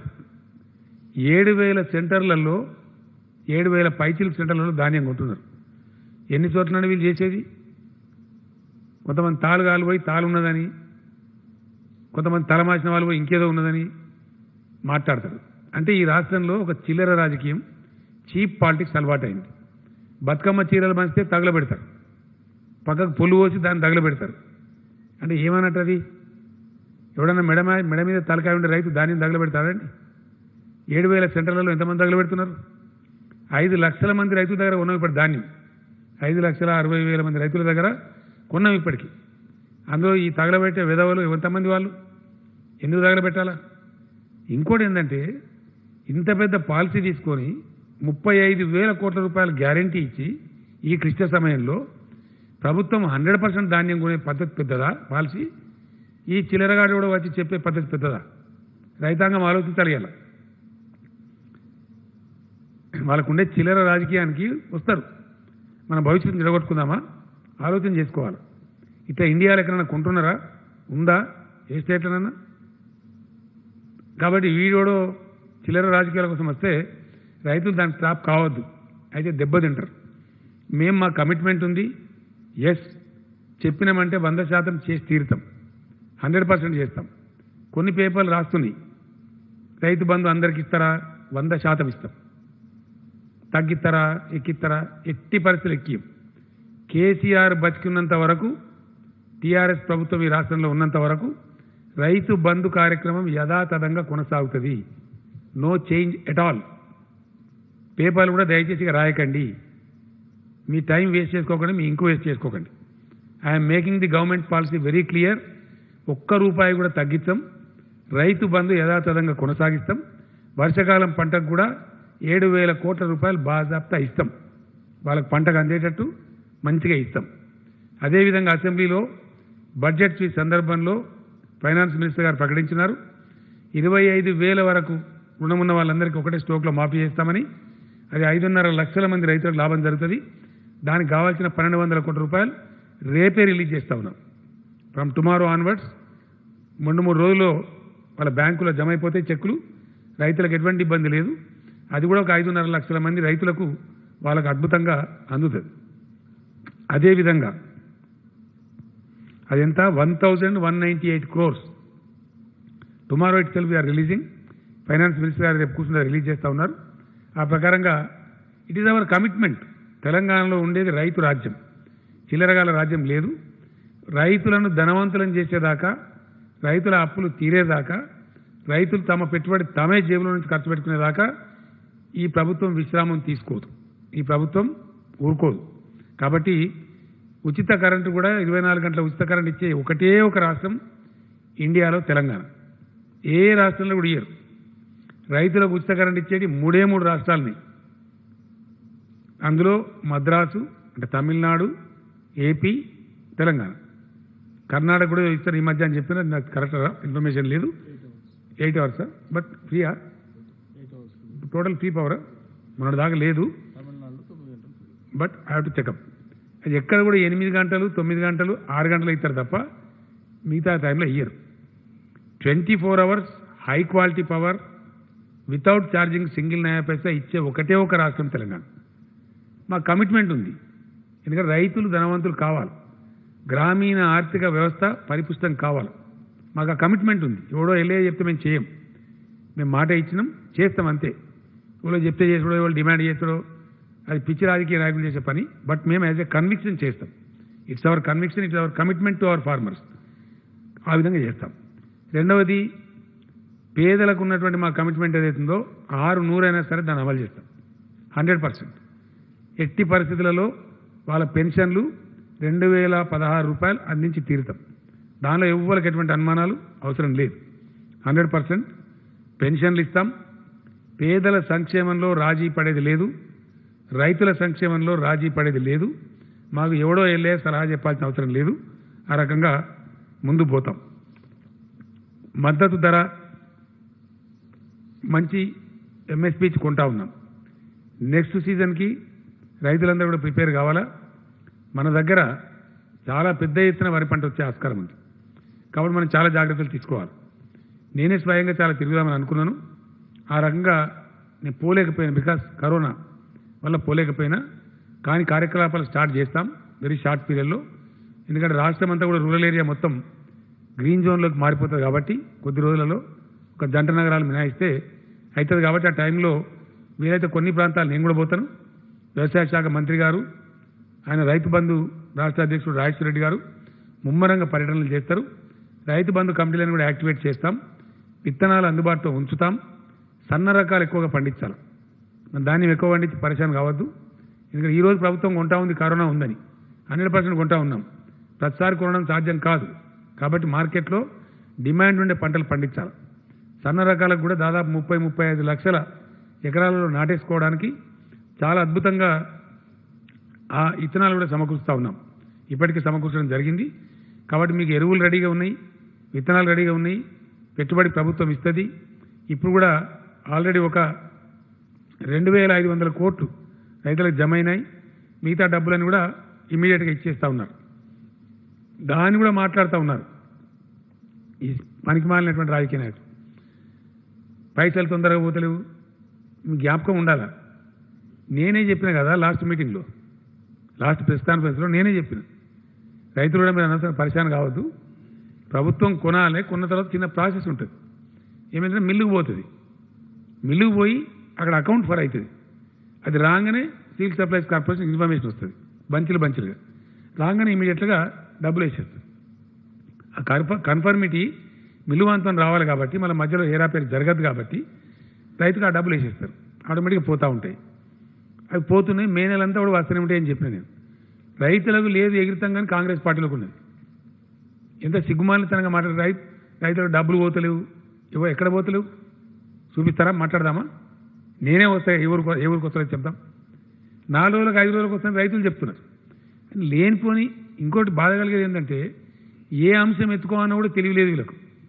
నాదాని దుష్మని నేను చెప్పిన ఇంతకుముందు. ద బిగ్గెస్ట్ ప్రాబ్లం, చాలా మాకు పెద్ద సమస్య అయితే ఉంది. తెలివి ఉండాలా. ఇంత మంచిగా, ఇంత పాజిటివ్గా 100% ధాన్యం కొనే ప్రభుత్వం ఒకటే ఒక ప్రభుత్వం ఇండియాలో ఉంటే దాన్ని అప్రిషియేట్ చేయాల్సింది పోయి, దాన్ని గొప్పగా చెప్పాల్సింది పోయి, దానిలో మేమేదో ఇత్తులు కత్తకాయలు. నేను ఇంకో మాట చెప్తున్నాను, మేము ధైర్యంగా చెప్తాం. ఏం చెప్పినా ఎవడన్నా మంచి రైతు, నికాలస్ రైతు తాళ అమ్ముతాడండి? తాళ అమ్ముతారా ఎవడన్నా రైతు? అమ్మచ్చునా? నేను కూడా రైతే, మనకు రైతులకు ధర్మం అది. తాళ అమ్మి డబ్బులు ఇవ్వని ఎవడన్నా తెలివిన రైతు అమ్ముతాడా? అమ్మకూడదు. అది మనకు లత్తకూడదు, మంచిది కూడా కాదు. ఆ డబ్బు ధాన్యం ఎడిపోద్దండి, గవర్నమెంట్కి పోతుంది. అది మిల్లర్కి పోతే మళ్ళీ గవర్నమెంట్ తీసుకుంటుంది. అది అక్కడ ఏముంది, నిబంధన ఉంది. నువ్వు క్వింటాల్ వడ్లు తీసుకుంటే 67 కిలోల బియ్యం జోకాల, 67.5 68 ఉంది జోకాల. పార్బాయిల్డ్ అయితే 68, రా అయితే 67 కిలోలు జోకాల. మరి వాడు తాళ్ళు తీసుకుంటే ఏం జోకాల? అది చిన్న వ్యవహారం. లోకల్గా కూడా చిన్న లీడర్ చేయాల్సిన పని, చాలా స్మాల్. అక్కడ తెలుగు కల్లా ఆర్డీఓ ఉంటే, తెలుగు కల్లా ఎంఆర్ఓ ఉంటే వాళ్ళు పరిష్కారం చేసి ఏముంది అక్కడ. అటు మిల్లర్ ఎందుకు మునగాలి, రైతు ఎందుకు మునగాల? వాస్తవానికి ఏం చేయాలో ఫ్యాన్ పెట్టి తాళ్ళు తీసేయి, ఎగబోయి తుర్పార బట్టి ఇచ్చేసి మనం అమ్మేది నికాలస్ ధాన్యం అమ్ముతాం. కానీ మనం తాళ అమ్మి పైసలు అడతామా? అంత దరిద్రంగా ఉంటామా? రైతులం ఉండరు. రైతులకు దరిద్రంగా ఉండే ఆలోచన లేదు. ఈ దరిద్రులు పోయి చెప్తారు, అది ప్రాబ్లం. ఇంకా వాళ్ళ కాలం ఎట్లుందో ఇప్పుడు అట్లే ఉందనుకుంటున్నారు. వాళ్ళ టైంలో ఎట్లుందో ఇప్పుడు కూడా అట్లే ఉందనుకుని ఒక భ్రమలో పోయి నాన్ ఇష్యూ చేద్దామని తెలివి తక్కువ పనిచేస్తూ ఉన్నారు. బిల్కుల్ తెలివి తక్కువ. నేను సిగ్గుపడుతున్నా. అలా ఈ రాష్ట్రంలో ఉన్న రైతు ధాన్యం మీద ధర్నా చేస్తారంటే సిగ్గున్నాడు. సిగ్గు కూడా ఉండాలి, మనుషులు సిగ్గు కూడా పడాలా. ఇండియాలోనే ఎక్కడ లేదు కదా, ఎంటైర్ ఇండియాలో ఇలా కాంగ్రెస్ పార్టీ ధర్నా ఈ కాంగ్రెస్ పార్టీ పరిపాలించే రాష్ట్రంలో ఒక్క కాడ ఉంటుందా? ఒక్క దగ్గర బీజేపీ పరిపాలించే రాష్ట్రంలో ఒక్క కాడ ఉంటుందా? At least one single state. మరి మీరు ఏ ముఖం పెట్టుకొని ఇక్కడ మాట్లాడుతున్నారు? ఎట్లా మాట్లాడతారు? మేము రైతులు మీ కాలంలో కొన్నారా మీరు? పోని ఇవాళ దేశంలో ఎక్కడైనా కొంటుందా? నంబర్ 1. నంబర్ 2, మీ కాలంలో ఎప్పుడైనా కొన్నారా? కాంగ్రెస్ పార్టీ పరిపాలించలేదా ఈ రాష్ట్రాన్ని? ఎప్పుడైనా కొన్నారా 100% ధాన్యాన్ని? మీరు వాగ్దానం చేసి కొట్టలేదు ఇలా ఛత్తీస్గఢ్లో. సో ఇటువంటి పిచ్చి ప్రయత్నాలతో అనుకుంటే ఇప్పుడు ఏమవుతుంది? ఉచిత వినోదం పంచే బఫూన్ గాళ్ళు జోకర్లన్నీ అవుతున్నారు ప్రజలు 100%. ఏం మాట్లాడతామండి? ఇక ఇంకొకడేమో ప్రభుత్వం నిర్లక్ష్యం వల్ల పిడుగులు పడుతూనే ఉంటాడు. ఏమైనా మాట్లాడుతుంటే మన బుద్ధి జ్ఞానం కూడా ఉండాలా? ఇది ఉంటుందా ఎక్కడండి ప్రపంచంలో? గట్లుంటుందా? ఇంత పాజిటివ్ గవర్నమెంటు, ఇంత ఫార్మర్ ఫ్రెండ్లీ గవర్నమెంటు ఎక్కడైనా ఉన్నాయండి? ఇండియాలో రైతు బీమా ఉందా? ఎంటైర్ ఇండియాలో ఎక్కడైనా రైతు బీమా ఉందా? మొత్తం దేశంలో. సింపుల్ క్వశ్చన్, దానికి ఆన్సర్ చెప్పండి ముందు. రైతు బంధు, తెలంగాణలో ఇచ్చే రైతు బంధు ఎక్కడైనా ఉందా? 24 గంటలు పవర్ సప్లై ఉచిత కరెంట్ ఉందా? ఇవన్నీ బట్టియేనా? ఇవన్నీ ఉన్న రాష్ట్రంలో మీరు జోకర్గా లెక్క మాడితే మిమ్మల్ని బఫూన్ అనకపోతే ఏమంటారు? డెఫినెట్లీ 100% అంటాం. ఎందుకంటే మీ చిల్లర రాజకీయాలు ఇంకేమైనా చేయండి, వ్యవసాయ విధానంలో చేయకండి. మాకు కమిట్మెంట్ ఉంది. ఎస్, మేము గొర్రెలు పంపిణీ చేస్తామని చేసినాం. ఇలా 2.5 కోట్ల గొర్రెలు ఉన్నాయి తెలంగాణలో. మత్స్యకారులను పెంచుతామని చెప్పి పెంచినాం, వాళ్ళ ఆదాయం పెంచినాం పాజిటివ్లీ. ఏ ఊళ్ళో పోయి అడిగినా చెప్తారు. ఇలా 20 కిలోల చేపలు పట్టుకొని దుంకుతున్నారు మత్స్యకారులు. హ్యాపీగా ఇంకా పెంచుతాం వాళ్ళని. 100% మా లక్ష్యం. తెలంగాణ ఉద్యమ సమయంలో మేమే అనేక ఊళ్ళలో ఏడ్చినాం, మేమే కన్నీరు గార్చినాం. మహబూబ్నగర్లో నేను ఏడ్చిన అడిగడలు పోయి మేము బాధపడ్డాం. ఆ దుఃఖం మాకు తెలుసు. కాబట్టి తెలంగాణ పల్లెలు ఆర్థికంగా సౌష్ఠవం కావాలి. ఎట్ ఎనీ కాస్ట్ తెలంగాణ గ్రామీణ ఆర్థిక వ్యవస్థ పూర్తి స్థాయి పటిష్టం కావాలి. ఈరోజు పెన్షన్లు తీసుకునే తల్లులు కొంతమంది డొనేషన్లు ఇస్తున్నారు అక్కడక్కడ, మాకు మిగిలినాయి అని చెప్పి చాలా గొప్పగా ముందుకు వస్తున్నారు. ఎందువల్ల? వాళ్ళ దగ్గర ఉన్నాయి. మనమేమో కుంటలలో వాడి చెల్లెల వాడి చచ్చిపోయిన బిడ్డ కొడుకులు గోడలు పెట్టే బాధ లేక అని చెప్తున్నారు. ఇలా వాళ్ళ దగ్గర మిగులుతున్నాయి. వాళ్ళు ఇంకోళ్ళకి సాయం చేసే పరిస్థితులు ఉన్నారు. బిచ్చమెత్తుకునే పరిస్థితులు లేరు. పప్పో పులుసో తింటున్నారు. ఇటువంటి తెలంగాణలో మేము అరాకిరి పనులు చేస్తాం, పనికి మాలిన ధర్నాలు చేస్తాం. అది మీకే తెలివి తక్కువ. మిమ్మల్నే బఫులుగా చూస్తారు ప్రజల. మాకు పోయేదేం లేదు. మేము ఇప్పటికైనా బుద్ధి తెచ్చుకొని మానుకోండి పిచ్చి ప్రయత్నాలు. అసలు ఏ ఇష్యూ ఎత్తుకోవాలన్న తెలివి లేకుండా ప్రయత్నం చేసేటండి. నేను చెప్పిన అసెంబ్లీలో కూడా చెప్పిన, మీకు ఇష్యూ ఎత్తుకోవాల్సిన లేదరా భయ్, ప్రాబ్లం అయిపోయిందని చెప్పి. ఇది ఎత్తుకొని ఇప్పుడు ఉన్న పరపతి కూడా కొట్టుకోవడం, ఉన్న గౌరవాన్ని కూడా కొట్టుకోవడం. ప్రభుత్వానికి వ్యతిరేకంగా ధర్నా చేయాలని, ప్రొటెస్ట్ చేయాలని ఏమి ఇష్యూ ఎత్తుకోవాలో తెలివి ఉండాలి. ఇష్యూని సెలెక్ట్ చేసుకోవాలా. ఆ తెలివి కూడా లేకపోతే ఎట్లా? ఇంత చండాలంగా, ఇంత దరిద్రంగా. ఇవన్నీ నేను చెప్పే వాస్తవాలు కావా? ఈ వాస్తవాల మధ్య మేము అరాకిరి చేస్తాం, అది మీకే గౌరవం పోతుంది. ఇప్పటికైనా మానుకోమని నేను చెప్తా ఉన్నా. ఈ పిచ్చి పనులు చేసుకొని ఇంకింత అభాస్పాలు కావడం తప్పేం లేదు. ప్రభుత్వం ముందుకు పోతాం. దీని తర్వాత ఒక సమస్య వచ్చి పడేది మనకి ఇప్పుడు, అది కూడా అడ్రస్ చేయాలి. ఏం చేసినా మేము పర్ఫెక్ట్గా ధైర్యంగా చేస్తాం, ధైర్యంగా చెప్తాం. ఈ ఎక్సైజ్ సంబంధించినటువంటి వ్యవస్థ, ఈ పీడ ఏంటంటే చాలా కష్టపడ్డాం మేము. వాస్తవంగా చెప్పాలంటే 3 సంవత్సరాల నుంచి యుద్ధంలాగా చేసినాం. పోలీసులు, ఎక్సైజ్ డిపార్ట్మెంటు, జిల్లాల కలెక్టర్లు అందరం కలిసి కుటుంబాన్ని లేకుండా చేసినాం. కొన్ని సాంఘిక దురాచారాలు రూపుమాపాలని నేను వరంగల్ పోయిన పర్యటన మీద పోతే అక్కడ అన్ని గుడుంబా బట్టి, కొంతమంది తాగిన వాళ్ళు వచ్చి సభలు ఉన్నారు. పగట్టవ బయటిలే. నేను లంబాడి తండలు కాదు సార్, వరంగల్ టౌన్లో కూడా ఆడబడి తండ దొరుకుతుంది. ఏం చేయాలంటే సారా పెట్టింది సార్, కనీసం దాగుతారు, చచ్చిపోకుండా ఉంటారు. ఈ యువతులంతా బిడోలు అయిపోతున్నారు అని చాలా బాధపడి నాకు మహిళలు చెప్పారు. నేను ఇక్కడికి వచ్చిన తర్వాత అందరినీ ఆలోచిస్తే వద్దు సారా వద్దు, చీప్ లిక్కర్ ఏదో అందుబాటులో తెస్తే కొంచెం తక్కువ ధరలో తెస్తే బాగుంటుంది, అది పోతుంది అని చెప్తే అప్పుడు తెచ్చి దాన్ని నిర్మూలన మొదలుపెట్టినాం. మళ్ళీ కలెక్టర్ల మీటింగ్ పెడితే కలెక్టర్ చెప్పినారు, సార్ కొంతమంది హ్యాబిచువల్ అంటే అలవాటు అయ్యి దాన్ని వృత్తిగా చేసుకొని బతికే వాళ్ళు ఉన్నారు, ప్రత్యామ్నాయ ఉపాధి ఇస్తే మేము బంద్ చేస్తామంటారు అని చెప్తే 3.5 సంవత్సరాలు వరుసగా సంవత్సరానికి 100, 200, 300 కోట్ల చొప్పున ఇచ్చి 800 నుంచి 1000 కోట్ల రూపాయలు ఖర్చు పెట్టాం. బికాజ్ నేనే స్వయంగా మానిటర్ చేస్తాను. ఇప్పుడు లేడు, ఆయన డెప్యుటేషన్లో పోయిండు. అకున్ సబర్వాల్ గారు అని చెప్పి పోలీస్ అధికారి, ఆయన పాపం అహోరాత్రాలు కష్టపడి కుటుంబ బట్టలను ధ్వంసం చేసి క్లీన్ చేసినాం తెలంగాణ. ఆ చావులు ఆగిపోయినాయి, సంతోషపడ్డాం. జరుగుతూ ఉండే వ్యవహారం. ఈ కరోనా వచ్చిందని చెప్పి దీన్ని బంద్ చేసినాం. స్ప్రెడ్ ఉంటుంది, కొంచెం ఇబ్బంది అవుతుందని చెప్పి ఫస్ట్ బార్లు అవన్నీ కూడా బంద్ చేసినాం. పబ్బులు, బార్లు, దానికి సంబంధించిన రెస్టారెంట్స్ అవన్నీ బంద్ చేసినాం. తర్వాత షాపులు కూడా బంద్ చేసినాం. దాదాపు 43-44 రోజులు అవుతా ఉంది. అది విజయవంతంగా లాక్డౌన్ ఉంది. ఇప్పుడు ఏమైంది, కేంద్ర ప్రభుత్వం ఇచ్చిన సడలింపు వల్ల మొత్తం మన చుట్టూ 4 రాష్ట్రాలు తెరిచినాయి. 4కి 4. మనకి 2300 కిలోమీటర్ల పెరిమీటర్ ఉంది మన బార్డర్. తెలంగాణ రాష్ట్రం యొక్క చుట్టుకొలత 2300 కిలోమీటర్స్ ఉంది. మనకు లార్జెస్ట్ బార్డర్ ఉండేది ఏపీతో. 890 కిలోమీటర్ల చిల్లర ఏపీ బార్డర్ ఉంటుంది మనకు. 890 అంటే ఆల్మోస్ట్ 900 కిలోమీటర్లు ఆంధ్రప్రదేశ్తో బార్డర్ ఉంటుంది. నెక్స్ట్ లార్జెస్ట్ బార్డర్ వచ్చి మహారాష్ట్ర. అది దాదాపు 700 కిలోమీటర్ల పైచిలకు ఉంటుంది.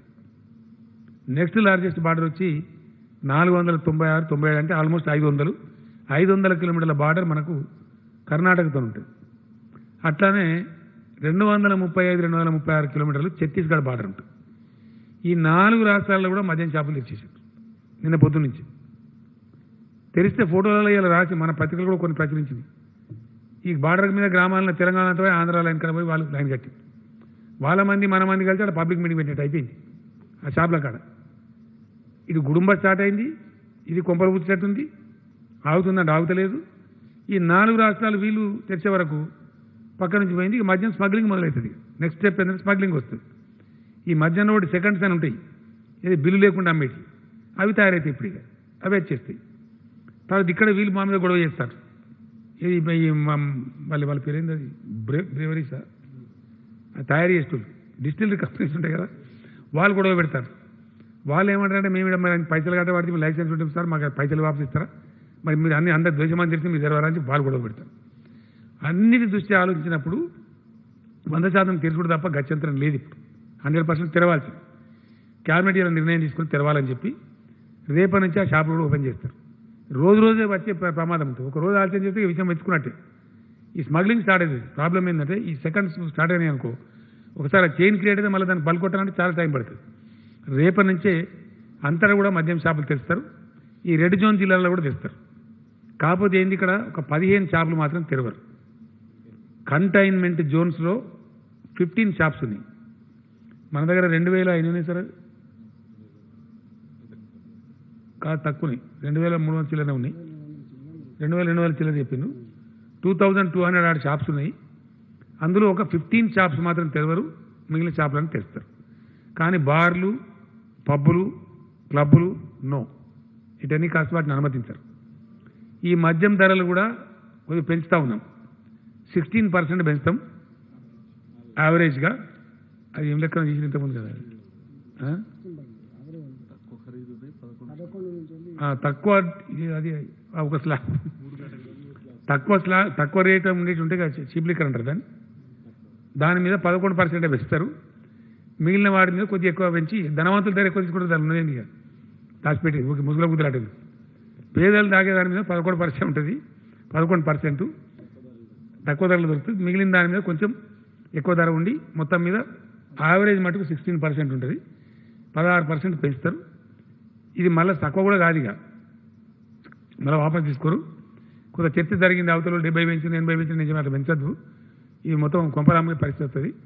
కాబట్టి మోడరేట్గా పెంచండి అని చెప్పినాం. ఆ రేటుగా 16% ఇంక్రీజ్ ఉంటుంది ఉదయం 10 గంటల నుంచి. ఇక్కడ మాత్రం నేను గ్యారెంటీగా చెప్తున్నా, వైన్ షాప్స్ వాళ్ళకు నా హెచ్చరిక, వైన్ కొనుక్కునే వాళ్ళకు కూడా నా హెచ్చరిక, ఎట్టి పరిస్థితులలో భౌతిక దూరం పాటించాలి. మీరు నేను టీవీలో బ్రతిమాలుతున్నా, రేపు దిగింది ఫోటోలు. ఎందుకంటే దొరికితే మటుకు ఒకటే క్షణంలో క్యాన్సిల్ చేస్తాం, వెంటనే మూసేస్తాం. గంట లోపలనే ఆర్డర్ ఇచ్చి బంద్ చేస్తాం. దొరుకుతుంది కదా మీకు, 12 గంటలు కుల్ల ఉంటుంది, కొనుక్కోరాదా? గంట గడబడేందుకు నాకు అర్థం కాదు. తెలంగాణ సమాజంలో కొంచెం డిసిప్లిన్ చూపెట్టాలి మనం. మన వైద్యులు కష్టపడుతుండ్రు, అహోరాత్రులు తిప్పలు పడతారు. సో అటువంటి సందర్భంలో దాన్ని చాలా గొప్పగా ఉపయోగించుకోవాలి తప్ప మీకు తెలిసింది అయిపోయి ఇంకేడిపోతుంది, ఉరుకుతుందా? కాబట్టి అంత ఆగమాగమో లేదు, ఒకరి మీద కూడా పడి కొంతమంది ఎన్ని గంటలకు 10 గంటలకు షాపు మార్నింగ్ 10 to 6 ఉంటుంది. కొనుక్కోవచ్చు కదా, ఏముంది 3 గంటలకు కొనుక్కో, 4 గంటలకు కొనుక్కో, ఒకటే పాటు జమ అంతా కంగాలు పని చేసుకోవన్నా ఏమక్కర్నా అట్లా. సో కాబట్టి ఆ పిచ్చి కాకుండా పిచ్చి చేస్తే మటుకు డెఫినెట్ క్యాన్సిల్ చేస్తాం. టీవీలు గ్యారంటీ చూపెడతాయి, రేపు గ్యారంటీ నేను కూడా చూస్తా. టీవీ చూసినప్పుడు మాత్రం క్యాన్సిల్ అయితే అయిపోతుంది, ఇక అనవసరంగా నష్టపోతారు. కాబట్టి షాప్ ఓనర్లు కూడా దానికి ఆ దూరం పాటించినట్టు కొంత క్రమశిక్షణ, ఎందుకంటే ఇది డేంజరస్ బీమారి, ఇబ్బంది ఉంటుంది. షాప్ ఓనర్లకు నేను రిక్వెస్ట్ చేస్తున్నాను, దయచేసి అక్కడ కొంచెం శానిటైజర్ సిస్టమ్ పెడితే మీకు వ్యాపారం జరుగుతుంది, ప్లస్ రెండవది ఈ ఎఫెక్ట్ కాకుండా ఉంటుంది. అనేక లక్షల సీసాలు అమ్ముతారు పర్ డే, లక్షలు. మాస్క్ లేకపోతే కూడా సీసా ఇయ్యరు. నో మాస్క్ నో వైన్, అది మీ స్లోగనా? నో మాస్క్ నో లిక్కర్ అని మా ఎక్సైజ్ మంత్రి చెప్తుండు. అయితే నో మాస్క్ నో గూడ్స్ అని నేను చెప్తాను. కిరాణా షాప్ల, కూరగాయల షాప్ల మాస్క్ లేకుండా వస్తే మటుకు గ్యారంటీగా చెప్తా. నేను కూడా కొనుక్కునే సిరిసిల్ల అక్కడ మొన్న ఈ మాస్క్ పెట్టుకున్నాను, ఈ టైటు చెవులకు గుంజుడు, ఆ కాటన్ టవల్స్ కొనుక్కున్నాను నేను కూడా. మీకు విలేకరులకు నెక్స్ట్ మీటింగ్లో ఇస్తా గ్యారంటీ. మనిషికి 4 జతలు ఇస్తాను, మీకు మంచిగా తెప్పిస్తుంది. చాలా కంఫర్టబుల్ ఉంటుంది, బండి మీద పోయినా ఏం కాదు, ఎటు పోయినా ఏం కాదు, మంచిగా వాష్ చేయొచ్చు, ఐరన్ చేసుకోవచ్చు. మీకు కూడా మనిషికి 4 ఇస్తాను నేను గ్యారంటీ. వస్తున్నాయి, రేపు నుండి వస్తాయి. రాగానే నెక్స్ట్ మీటింగ్ ఎట్లా ఉంటుంది కాబట్టి కలుసుకుందాం, ఇస్తాం. సో ఆ రకంగా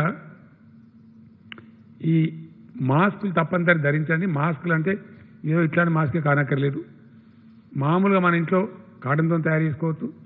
1 కోటి మాస్కులు అయితే రాజేందర్ గారు పంపిణీ చేపిస్తారు షార్ట్ పీరియడ్లో. ఆర్డర్ ఇచ్చారు కదా, ఆర్డర్ ఇచ్చినారు.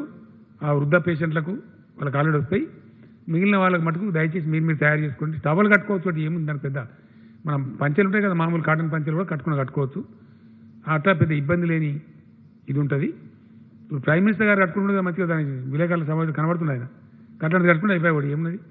బస్ రేపేళ్ళ నుంచి నేను కూడా కట్టుకుంటా, సిరిసిలో వస్తే. ఆ ప్రకారంగా మాస్క్ కంపల్సరీ ధరించాలి. కొద్ది కష్టపడితే బయటపడే ఆస్కారం మనకు ఎక్కువ ఉంది. మనకన్నా మంచిగా చేసిన కేరళ రాష్ట్రం ఉంది, వాళ్ళు చాలా సీరియస్ కంటైన్ చేశారు, మనకన్నా ఇంకో స్టెప్ అహెడ్ చేశారు. మన కరీంనగర్ నుంచి నేర్చుకున్నారు, మనకన్నా బాగా చేశారు. ఫలితం వచ్చింది, అలా ఇబ్బంది అయితే లేదు, కంట్రోల్ అయిపోయింది. ఆ స్టెప్లో మనం కూడా ఉన్నాం. అట్లా కొన్ని రాష్ట్రాలని ఇండియాలో. కానీ మన దగ్గర కొంతమంది దరిద్రులు, నేను గవర్నర్ కలిసి మాట్లాడినాక చాలా బాగా అనిపించింది. నిజంగా చెప్తున్నా, ఇంత దరిద్రమా? మరణాలు లేవాడ, మరణాలు కావన్నారా సన్నాసులారా? ఇదేం దరిద్రం అండి, మరణాలు కావనండి రాష్ట్రంలో. మీ రాజకీయం పాడుగాను, ఇదేం దిక్కుమాలే రాజకీయం అండి.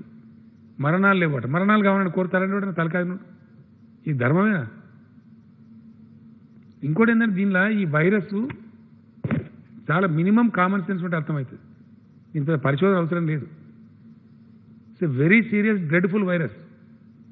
అది పట్టిందంటే మనిషి చస్తాడు, బతకడు. ఏ గవర్నమెంట్ అని దాచిపెడతా? సాధ్యమవుతుందా? దేని దాచిపెట్టినా సాగుని దాచిపెడతాదండి. చెత్త కాల పెడతాం, లేదా బొంద పెడతాం, ఊరికి తీసుకుపోతాం, అవన్నీ ఉంటాయి. సాగుని ఎవడని దాచిపెట్టగలుగుతాడా? ప్రెస్ రిపోర్ట్ కాదా? ఇంత తెలివి తక్కువ మాట్లాడతారా? నాకు అర్థం కాదు. అసలు ఏం అవసరం ప్రభుత్వానికి? ఏమక్కర్లేదండి. ఏం చేయాలనో మాకు తెలుసు కదా. మమ్మల్ని ప్రజలు బాధ్యతలు పెట్టిండ్రు. ఎట్లా కంట్రోల్ చేసుకోవాలి, రాష్ట్రాన్ని ఎట్లా కాపాడుకోవాలి, ప్రజలు ఎట్లా కాపాడుకోవాలి, పేదలను ఎట్లా కాపాడుకోవాలి మాకు తెలియదా? ఇంకో బాధ ఏం కలుగుతుందంటే,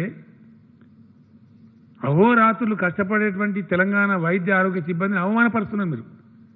వాళ్ళని అభినందించాలి. మా రాష్ట్ర వైద్య శాఖ గొప్పగా పనిచేసింది, మా వైద్యులు గొప్పోళ్ళు కంట్రోల్ చేసిండ్రు, దినం రాత్రి కష్టపడని వాళ్ళని మెచ్చుకోవాల్సింది పోయి వాళ్ళు అబద్ధాలు ఆడుతుండ్రు. ఇదేనా? ఇది రాజకీయమా? ఇదేం దిక్కుమాల రాజకీయం? నాకు అర్థం కాదు. ఇంత చండాలంగా ఉంటుంది రాజకీయం, ఇంత నీచంగానా?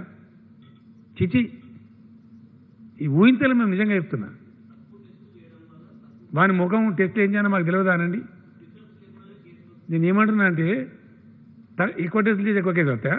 తెలివి ఉన్నాను, కేసులు ఉంటే వస్తాయా లేకపోతే రాకపోతే వస్తాయా? అవునా, అవసరమనే చేస్తాం కదా. నువ్వు చెప్తే, నువ్వు ఎవడో బోకర్గాడు చెప్తే ఇస్తారా? నీకోసం చేస్తారా టెస్ట్? నాకు అర్థం కాదు.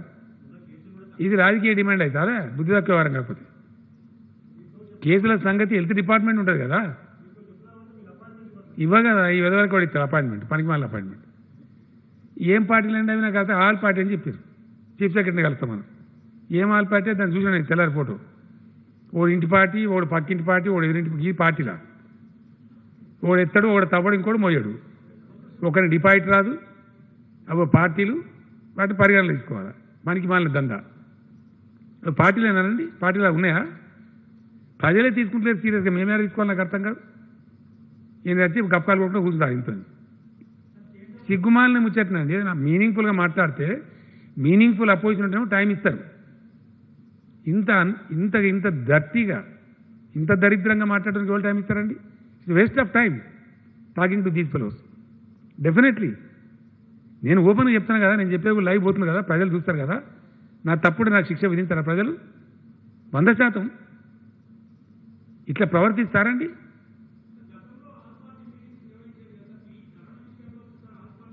నేను ఈ చాలా రోజులు బంద్ చేసి వీళ్ళ వెదచాతలు చూసి చాలా రోజులు కదా పెడతలేదు నేను అర్థవంతంగా లేవు కాబట్టి అర్థవంతమైన ఆరోపణలు నిర్మాణాత్మకమైన చర్చలు ఉంటే మాట్లాడతారు మీకు ఒక్క మాట చెప్తా బ్రదర్ ఏమనుకోవద్దు ఈ రోజుకు సమాధానం లేదండి కాంగ్రెస్ పార్టీ నుంచి ఒక ముఖ్యమంత్రి ఒక అద్భుతమైనటువంటి ఇరిగేషన్ తెద్దాము ఈ రాష్ట్రానికి మనకు సంక్రమించిన వాటా వాడుకుందాము గోదావరి నీళ్ళు ఎట్లా వాడుకుందామని నేను అసెంబ్లీలో చరిత్రలో first time power point presentation ఇస్తా అందరూ ఉండి సలహా చెప్పమని అడిగిన నేను ఓపెన్గా నాకు రహస్యం లేదు బహిరంగంగా ఈ పార్టీ పారిపోయింది మీరు చూడలేదా ఎందుకు పారిపోయినండి వీళ్ళు ఉండాలా కూర్చోవాలా గిట్లా కాదు గిట్లా అని చెప్పాలి కదా పరిజ్ఞానం లేదు దాని విషయం తెలియదు దాని డెప్త్ లేదు ఈరోజు ఏం జరుగుతుందండి లాస్ట్ పాయింట్కి రాబోతుంది కాళేశ్వరం ప్రాజెక్టు లాస్ట్ పాయింట్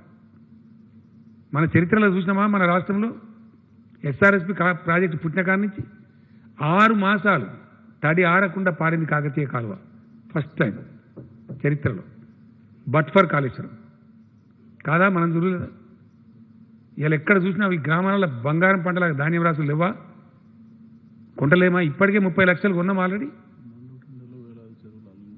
ఇవాళ చెరువులు అలుగులు వాడతలేవా చూపెడదామా పోదామా వేల చెరువులు మత్తలు దుంకుతున్నాయి ఇవాళ ఇప్పుడు నావు ఎస్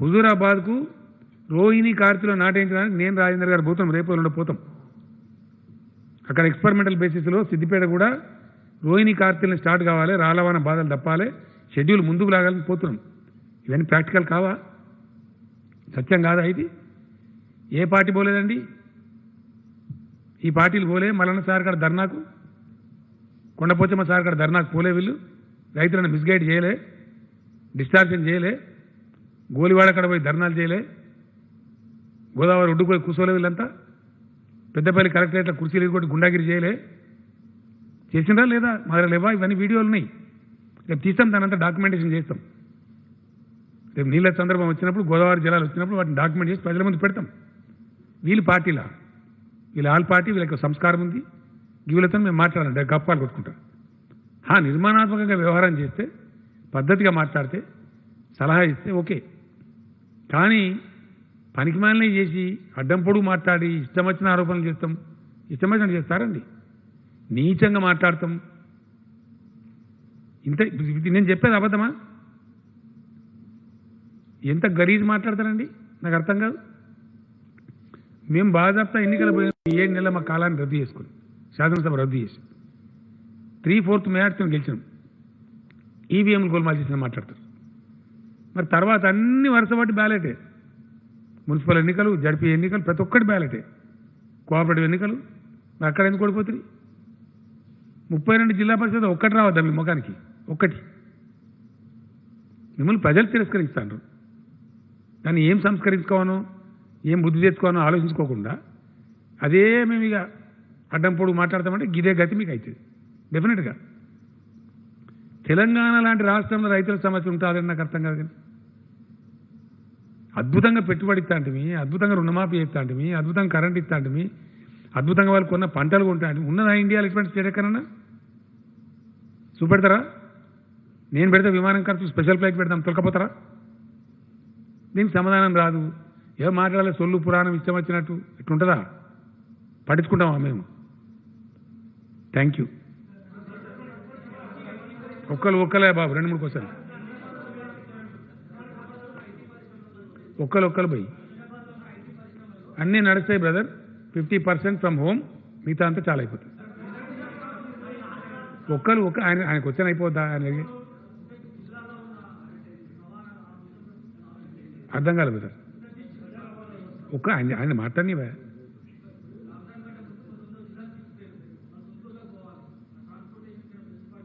మొట్టమొదటి చెప్పినాం మేము, ఎవరికి ఇటువంటి ఇబ్బంది ఉన్నా లాస్ట్ ప్రెస్ కాన్ఫరెన్స్లో నేను చెప్పిన, డయల్ 100. ఎవరైనా చిక్కుకుపోయి ఉంటే, నిజంగా పోవాల్సిన అత్యవసరం ఉంటే, పిల్లల దగ్గర తల్లిదండ్రుల దగ్గర ఉంటే 100కు డయల్ చేయండి. మీ అభ్యర్థన జెన్యున్ అయితే పాస్ ఇస్తారని చెప్పినాం. పాసులు ఇచ్చినాం. చాలామంది పోయినారు. ఇప్పుడు కూడా దీని పేరుతో ప్రజలను శిక్ష పెట్టాం కదా. ఎవరికి అత్యవసరం ఉన్నా 100కు డయల్ చేయండి, తప్పకుండా దాన్ని మీకు పాసులు ఇస్తారు, మిమ్మల్ని పంపిస్తారు. ఆర్టీసీ స్టార్ట్ కాదండి, ఎట్టి పరిస్థితులు ఇప్పుడు ఆర్టీసీ స్టార్ట్ చేయం. 15th ఒక మాట చెప్తాం మళ్ళీ నేను, please bear with me. RTC సర్వీసులు ఇప్పుడు స్టార్ట్ కావు. ఎందుకంటే పబ్లిక్ ట్రాన్స్పోర్ట్ను కేంద్ర ప్రభుత్వం నిషేధించింది. ఓన్లీ గ్రీన్ జోన్లు అని చెప్పిండ్రు. ఫర్ ఎగ్జాంపుల్ మనకి ఈజీగా అర్థం కావాలంటే సిద్దిపేట జిల్లా గ్రీన్ జోన్ ఉంది, కానీ పక్క జిల్లా లేదు. మరి ఏడు తిప్పాల బస్సుగా? కాబట్టి మనకు 9 గ్రీన్ డిస్ట్రిక్ట్స్ ఉన్నాయి. అవన్నీ ఇచ్చిరేసినట్టు ఉన్నాయి. కొద్ది రోజులలో నాకు తెలిసి బహుశా ఈ 18 ఆరెంజ్ ఏవైతున్నాయో అవన్నీ కూడా గ్రీన్ జోన్లు అవుతున్నాయి రాబోయే కొద్ది రోజులలో. మంత్రి గారు రాజేందర్ గారు రేపేలుండే హెల్త్ సెక్రటరీ, సెంట్రల్ హెల్త్ సెక్రటరీతో మాట్లాడి అవి చేంజ్ చేపిస్తారు. వాటి స్టేటస్ మారుతుంది. మారితే 15th నాడు రివ్యూ మీటింగ్ ఉంది నా దగ్గర. మళ్ళొకసారి చెప్తున్నా, నో కన్ఫ్యూజన్. 15th నాడు రివ్యూ మీటింగ్లో, ఆ తర్వాత హైదరాబాద్లో కూడా షాపులు తెచ్చే ఆస్కారం ఉంటుంది కొంతమేరకి, depending on the disease, depending on the situation, depending on the lessons we learn from Delhi, Madras, Chennai, Bengaluru, ఇతర నగరాల నుంచి మనకు పాఠాలు వస్తాయి. ముంబై ఏం జరుగుతుంది, ఓపెన్ అయిన నగరాలు, మహానగరాలలో, అక్కడి నుంచి మనకు పాఠాలు వస్తాయి. దాని ఉదాహరణ చూసుకొని, ఎందుకంటే హైదరాబాద్ నగరంతో మనం ఆటలు ఆడుకోలేము. హైదరాబాద్లో తాళం తీసినామనుకో రోడ్డు మీద ఫ్లడ్, వాహనాల యొక్క జాతర. నది ఎట్లా ప్రవహిస్తుందో మన నగరంలో వాహనాలు అట్లా ప్రవహిస్తాయి. ఇంకా భౌతిక దూరం ఎక్కడిది? మనం చేయలేం, కంట్రోల్ చేయలేం, పోలీసు కూడా చేయలేదు. కాబట్టి ఈ మహానగరాన్ని కాపాడుకోవాలి. దానికోసం అని చెప్పి రాష్ట్రంలో ఎక్కడ చిన్న కొద్ది దూరమే ఉంది కాబట్టి ఆర్టీసీ 15 తారీఖు వరకు నడపం. 15 తర్వాత ఆర్టీసీ నడిపేదానికి అవకాశం ఉంటుంది. హైదరాబాద్లో కూడా మనకి ఇప్పుడు ఫ్లాటన్ అయిందంటే తగ్గుముఖం పట్టింది. ఇది ఇదే లెవెల్లో పోతూ ఉంటే హైదరాబాద్ షాపులు కూడా 1/3 ఆల్టర్నేటివ్ తెరిచే ప్రయత్నం చేస్తాం. ఆటోలకు ఓన్లీ గ్రీన్ జోన్లో అవకాశం ఉంది, మిగతా ఎక్కడ అవకాశం లేదు. ప్లీజ్ ఆయనకు వచ్చాను. ఆటో రిక్షాలకు, క్యాబులకు గ్రీన్ జోన్లో పూర్తి అవకాశం ఉంది. క్యాబులకు ఆరెంజ్ జోన్లో అవకాశం ఉంది, మిగతాది లేదు. ఏమండి, 20 మందితో పెళ్లి చేసుకోవచ్చు.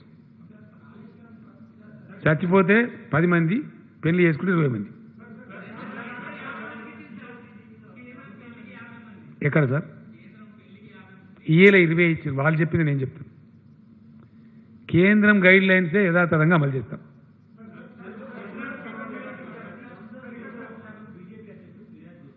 ఏందండి,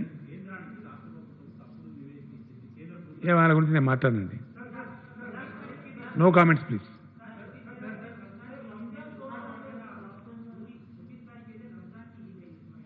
हाँ,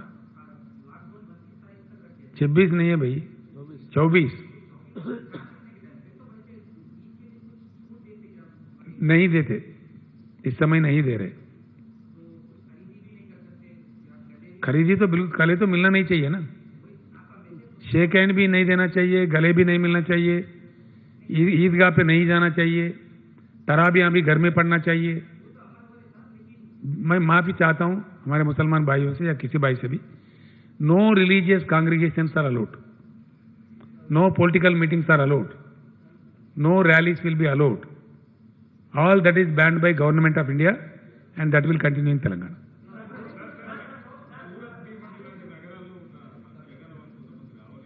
ఎక్కడి నుంచి బ్రదర్?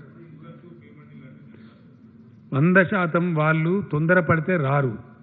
ఎందుకంటే అక్కడి నుంచి ప్రభుత్వం పంపించాలి కదా, రవాణా సదుపాయం ఏర్పాటు చేయాలి కదా. అదేవిధంగా మనం ఇక్కడ తీసుకోవాలి కదా, వస్తే వాళ్ళని క్వారంటైన్లో పెట్టాలి కదా, క్వారంటైన్ ఏర్పాట్లు కూడా చేయాలి కదా, ఇవన్నీ ఉంటాయి. రావాలంటే ఏదో మామూలు టైం కాదు ఇది. సపోజ్ ఇప్పుడు దుబాయ్ నుంచి మన వాళ్ళు వస్తారు, కేంద్ర ప్రభుత్వం చాలా కఠిన నిబంధనలు పెట్టింది. ఏం పెట్టింది? విమానం టికెట్ వచ్చేవాడే పెట్టుకోవాలా, ఇది చాలా పెట్టింది వాళ్ళు. ఇక్కడికి వచ్చిన తర్వాత పెయిడ్ క్వారంటైన్లో ఉండాలి. వాళ్ళకి హోమ్ క్వారంటైన్ కూడా అలో చేస్తలేదు గవర్నమెంట్ ఆఫ్ ఇండియా. పెయిడ్ క్వారంటైన్లో అంటే హోటల్లో గిటల్లో చూడాలి, దానిలో ఉండి బిల్లు వాళ్ళే కట్టుకోవాలి. ఇదంతా ఇట్లా ఉంది. కాబట్టి మరి ఎంతమంది వస్తారో తెలియదు. సపోజ్ రావాలంటే మరి మనకు ముందు చెప్పాలి. పెయిడ్ క్వారంటైన్ అంటే హోటల్లో గిటల్లో లాడ్జ్లో బుక్ చేయాలి, వాళ్ళని అక్కడ ఉంచాలి, 14 రోజుల తర్వాత టెస్ట్ చేయాలి, ఇవన్నీ ఉంటాయి.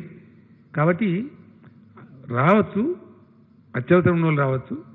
కాకపోతే అక్కడ రాష్ట్ర ప్రభుత్వం ఏర్పాటు చేయాలి, ఇక్కడ స్టేట్ గవర్నమెంట్ మనం అబ్జర్వ్ చేసుకోవాలి, వాళ్ళకి ఏర్పాట్లు చేయాలి, వాళ్ళని క్వారంటైన్లో పెట్టాలి. ఇది మామూలు పరిస్థితి కాదు, ఒక విపత్కర పరిస్థితి. కాబట్టి అందరూ కూడా సహకరించుకోవాలి, ఓపిక పట్టుకోవాలి.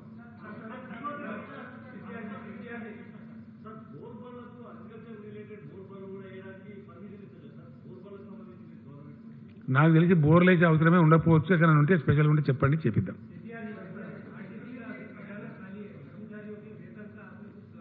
आरटीसी को बिल्कुल पैसे दे रहे, उसके तनख्वाह मिल जाएंगे 50%.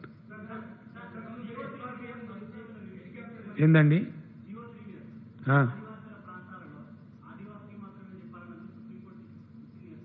ఏంది ఆదివాసీలు? సుప్రీంకోర్టు జడ్జిమెంట్ కదా మీరు చెప్పేది, అది పాత చట్టం కొత్తదేం లేదు. మేము సుప్రీంకోర్టులో రివిజన్ పిటిషన్ వేస్తూ ఉన్నాం, డెఫినెట్గా దాన్ని ఫైట్ చేస్తాం.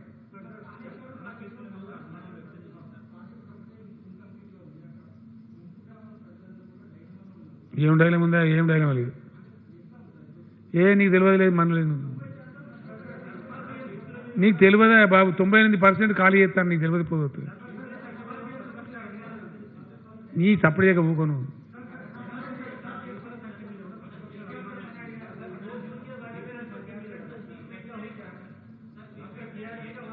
एक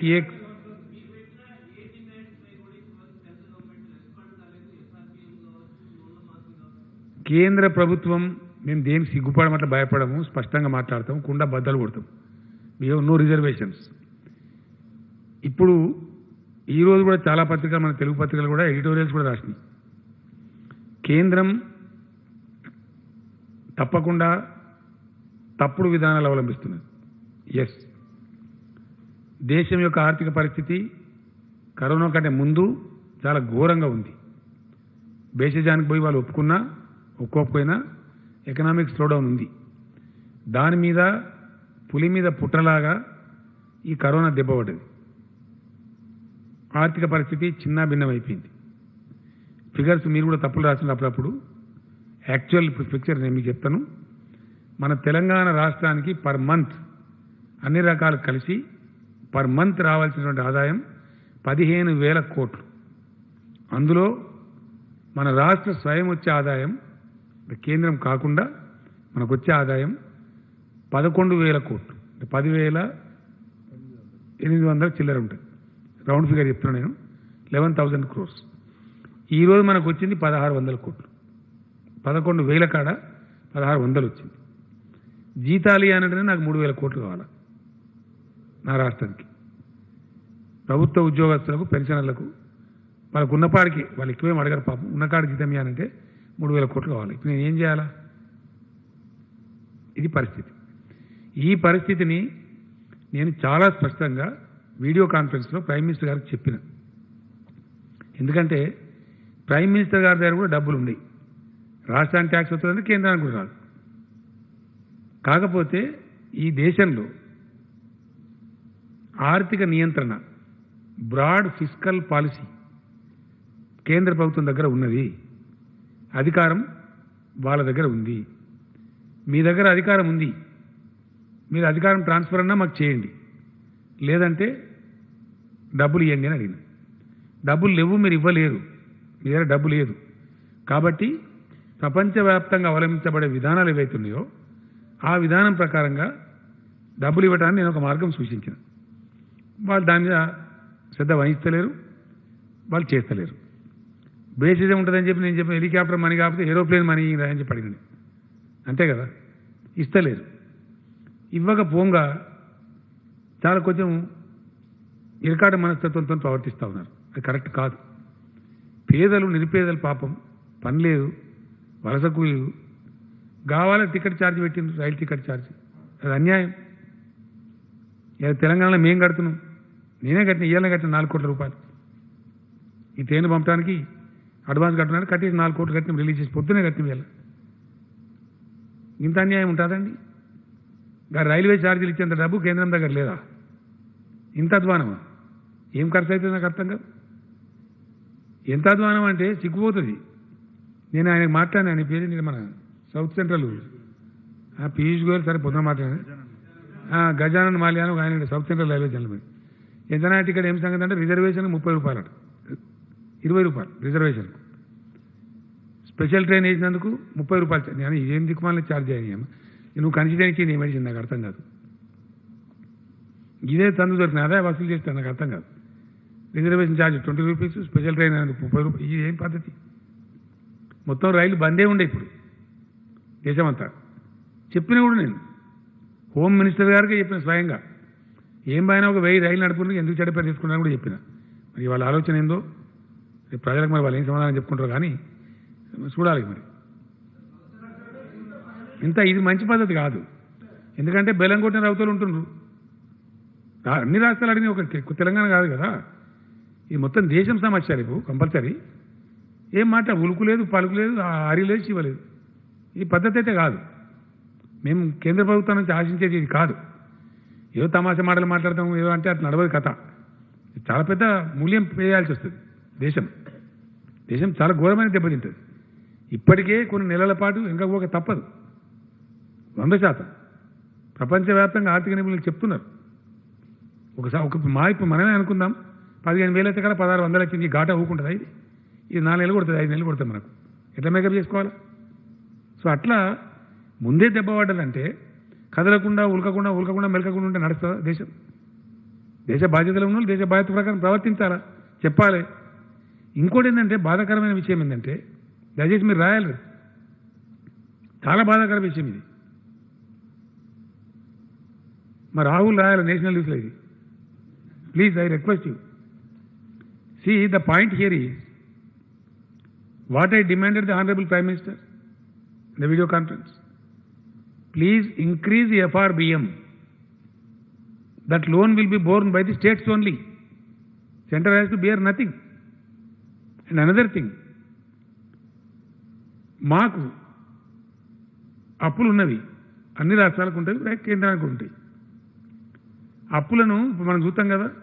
సపోజ్ ఒక ఏరియాలో బాగా కరువు పడ్డది, ఇమీడియట్ డిమాండ్ ఏముంటుంది? లోన్స్ అని రీషెడ్యూల్ చేయండి, లోన్స్ అని కట్టలేని పరిస్థితి కాబట్టి రీషెడ్యూల్ చేయండి అని చెప్తారు, రీషెడ్యూల్ చేస్తారు. అది న్యాచురల్గా జరిగే ప్రాసెస్. నేను అదే అడిగిన ప్రైమ్ మినిస్టర్ గారిని, రాష్ట్రాలు చెల్లించాల్సినటువంటి అప్పులు ఏవైతున్నాయో, whether they are FRBM loans or any other loans, దాని డిఫర్మెంట్ ఇవ్వండి. చిన్న పని కదా, ఎందుకు చేస్తలేదు కేంద్రం? I'm surprise really. కేంద్రం మీద వచ్చే బర్డెన్ ఏంది? What is this policy? We're not able to understand. Very sorry for the attitude of the government of India. I really feel sorry. మా నిరసన కూడా వ్యక్తం చేస్తాం. చూస్తాం, కొంత సమయం చూస్తాం, మరి వాళ్ళకి ఏమైనా పాలసీ ఉందా, మంచిగా చెడ్డా వెయిట్ చేస్తున్నాం. అటువంటి సందర్భం వచ్చినా డెఫినెట్గా చాలా తీవ్రంగా ప్రతిస్పందిస్తాం. జరగాలి కదా. మరి కడుపు లేనివాడు ఏం చేస్తాడు? జరగకుండా ఉంటే ఏం చేస్తారు? మీరు ఇవ్వండి, లేదు మాకు అధికారాలు ఇవ్వండి, మేము తెచ్చుకుంటాం, మేము మాట్లాడుకుంటాం, మేము అధికారం వదిలిపెట్టాం, మా దగ్గర పెట్టుకుంటాం అంటే కరెక్ట్ కాదు. ఈరోజు ఇంకోటి కూడా మేము క్యాబినెట్లో డిస్కస్ చేసినాం. ఒక పవర్ బిల్ తెస్తా ఉన్నారు. ERCలను అపాయింట్ చేసే అధికారం మనకుంది. ఇప్పుడు దాన్ని తీసేస్తారట, సెంట్రల్ గవర్నమెంట్ అపాయింట్ చేస్తారు. ఇదేమని న్యాయమండి? ఇంతకుముందున్న కాంగ్రెస్ ప్రభుత్వం కంకరెంట్ లిస్ట్, అంటే రాష్ట్రాలకు కేంద్రానికి మధ్యలో ఉండేటువంటి కంకరెంట్ లిస్టులో ఉన్నాయన్నీ తీసి మొత్తం సెంట్రల్ పవర్స్లో పెట్టి పడేసారు. వాళ్ళు ఒక్కాకంటే వీళ్ళు 2 ఆకులాగా ఉన్నారు. మొత్తం సెంట్రలైజ్ చేస్తారు వీళ్ళు కూడా, BJP government, which is not correct. ఇది ఫెడరల్ స్ఫూర్తికి విఘాతం 100%. As states, we will cry. Whatever the government is there, we will shout. It is our right. ఎందుకంటే ఈ పద్ధతి కాదు. ఎలక్ట్రిసిటీ బిల్ ఏదైతే కేంద్రం తెస్తా ఉందో మేము చాలా స్ట్రాంగ్గా అపోజ్ చేయబోతాం. రేపు పార్లమెంట్లో కూడా భూమి ఆకాశంతో ఒకటి చేస్తాం. అది పాస్ కానీ ఆ బిల్లు అది డ్రాకోనియన్ బిల్, కంప్లీట్ ఫెడరల్ స్ఫూర్తికి విఘాతం, రాష్ట్రాల హక్కులను హరించేది. ఇంకా తమాషా ఎట్లుంటే తెలుసా, మీరు డైరెక్ట్ ఇప్పుడు సపోజ్ మన దగ్గర 24 hours పవర్ ఇస్తున్నారు రైతులకు, రేపు వాళ్ళు చెప్పినట్టు ఇవ్వాలి. ఇప్పుడు ఏమవుతుంది ఇది, దీనిలో అల్టిమేట్గా డిస్ట్రిబ్యూషన్ అంతా కూడా ప్రైవేట్కి అప్పచెప్పే వ్యవస్థ జరుగుతుంది. ఇది ముక్కు పిండి వసూలు చేస్తారు. సబ్సిడీ ఇయ్యద్దట, ఇస్తే డీబీటీ. ఇది పెద్ద గందరగోళం. సపోజ్ మనం 24 hours ఇస్తున్నాం, లేదు 14 గంటలు ఇవ్వాలి అంటే మన రైతుల కరెంట్ కట్ చేస్తారా? లేదు వ్యవసాయానికి ఛార్జీ పెట్టాలి, పెడతారా? అచ్చా ఖచ్చితంగా మీటర్లు పెట్టాలన్నట్టు, 100% మీటర్స్ పెట్టాలి. ఇది దీని పాలసీ ప్రకారం మీటర్లు పెట్టి ముక్కు పిండి వసూలు చేయాలి. ప్లస్ ఇచ్చుకున్నట్టు సబ్సిడీ డైరెక్ట్ రైతుకి ఇచ్చుకో. ఇది ఇంత పెద్ద ఏమో ముఖ్యాన్ని ఇట్లా చూపించినట్టు. అవన్నీ కూడా ఎస్సీ ఎస్టీల సబ్సిడీ ఉంటుందా, తీసేస్తారా, ఏమవుతుంది? It's big question. కాబట్టి దాని ఎట్టి పరిస్థితులు ఒప్పుకోము. ఇది రాష్ట్రాల హక్కులను అధికారాలను హరించడమే. కేంద్రం ఇంకా మౌనం పాటించడం కూడా కరెక్ట్ కాదు. ఆర్థిక విషయంలో సెంట్రల్ గవర్నమెంట్ ముందు రావాలా, డెఫినెట్గా they should come forward and they should solve the problem. It's the problem of the country, it's not the problem of 1 state or 2 states. మొత్తం దేశ సమస్య. కాబట్టి ఇట్ షుడ్ కమ్ ఫార్వర్డ్. బెల్లం కొట్టిన రాయిలాగా ఉంటాము. మీరు ఏమన్నా నడుచుకొని మేము సపోర్ట్ చేయమంటే ఇది ఎక్కడ పద్ధతి కాదు అది. నేను మళ్ళీ నెక్స్ట్ చెప్దామని అనుకున్నా, కానీ ఇంకా నరేగా వ్యవసాయానికి అనుసంధానం ఏం పోయేది ఉందా నాకు అర్థం కాదు. మునిగిపోయేది ఉందా? నలభై ప్రెస్టేజ్ విషయం ఉంది.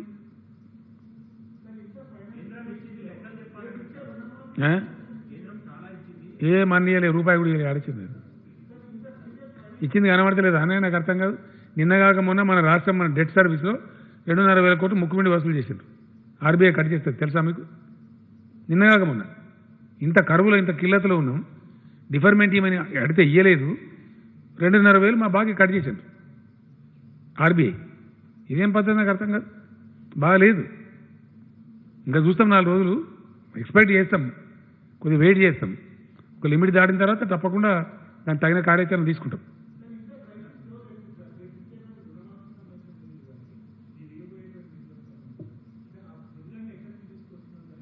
అప్పు తెస్తాను అంటున్నా, ఓపెన్గా చెప్తున్నా. దాన్ని దాచిపెట్టేది ఏముంది? చెప్పినా ఇస్తలేము ఈసారి. రీషెడ్యూల్ అయితే రాహుల్, ఇప్పుడు ఈ ఎస్ఎస్సీతో ఒకటి డిసైడ్ అయితే మనకు కోర్టు పర్మిషన్ ఇచ్చేస్తే దాని సీక్వెన్స్లో మొత్తం సిలబస్ ఫ్రేమ్ అంతా వర్క్ చేస్తాం. ఏం కావాలని చెప్పగలిగిపోతుంది మీరు? నాకేమైనా కలబడుతుందా? కాదా, మాకు ఫలాన్ని కావాలంటే నేను చేస్తారు, కానీ మీరు ఏం చెప్పకపోతే నేనేం చేయాలి? మీరు అల్లం నారాయణ గారికి చెప్పుండి అని ఉంటే చెప్తే సాల్వ్ చేసి ప్రయత్నం చేద్దాం. ఇష్యూ ఉంటే నేను ఏమంటున్నా అంటే, మీకు ప్రాబ్లం మీ పత్రికలు ఇస్తలేరా? ఎందుకు ఇయ్యారు? గమ్మతున్నది. మీ యాజమాన్యాలు ఇవ్వాలి కదండి. ఎట్లా కట్ చేస్తారా నాకు అర్థం కాదు. చేసిండ్రా? ఇప్పుడు చాలా దుర్మార్గం దరఖాస్తు చేయండి. నేను సీరియస్గా చెప్తున్నాను, ఐఎమ్ నాట్ జోకింగ్. ఒక అప్లికేషన్ ఇవ్వండి, దాని మీద చర్య తీసుకున్నా గ్యారంటీగా. ఇంత అన్యాయం ఉంటుందా? మునిగిపోయినరా?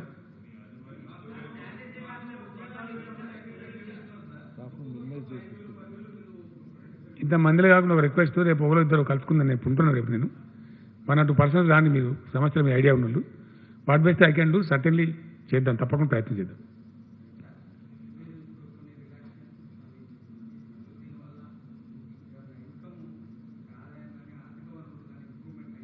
కొంచెం అవుతుంది, గొప్పగా కాకపోవచ్చు, ఎగ్దమ్ టేకాఫ్ రాదు, కానీ కొంత అయ్యే అవకాశం అయితే ఉంటుంది.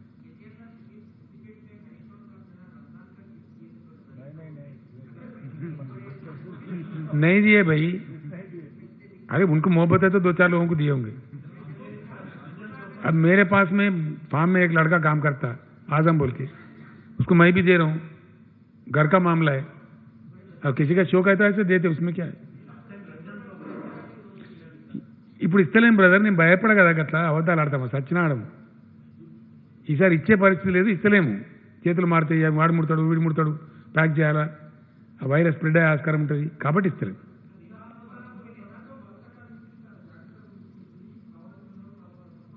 ఎవరు చూసుకుంటుండ్రు?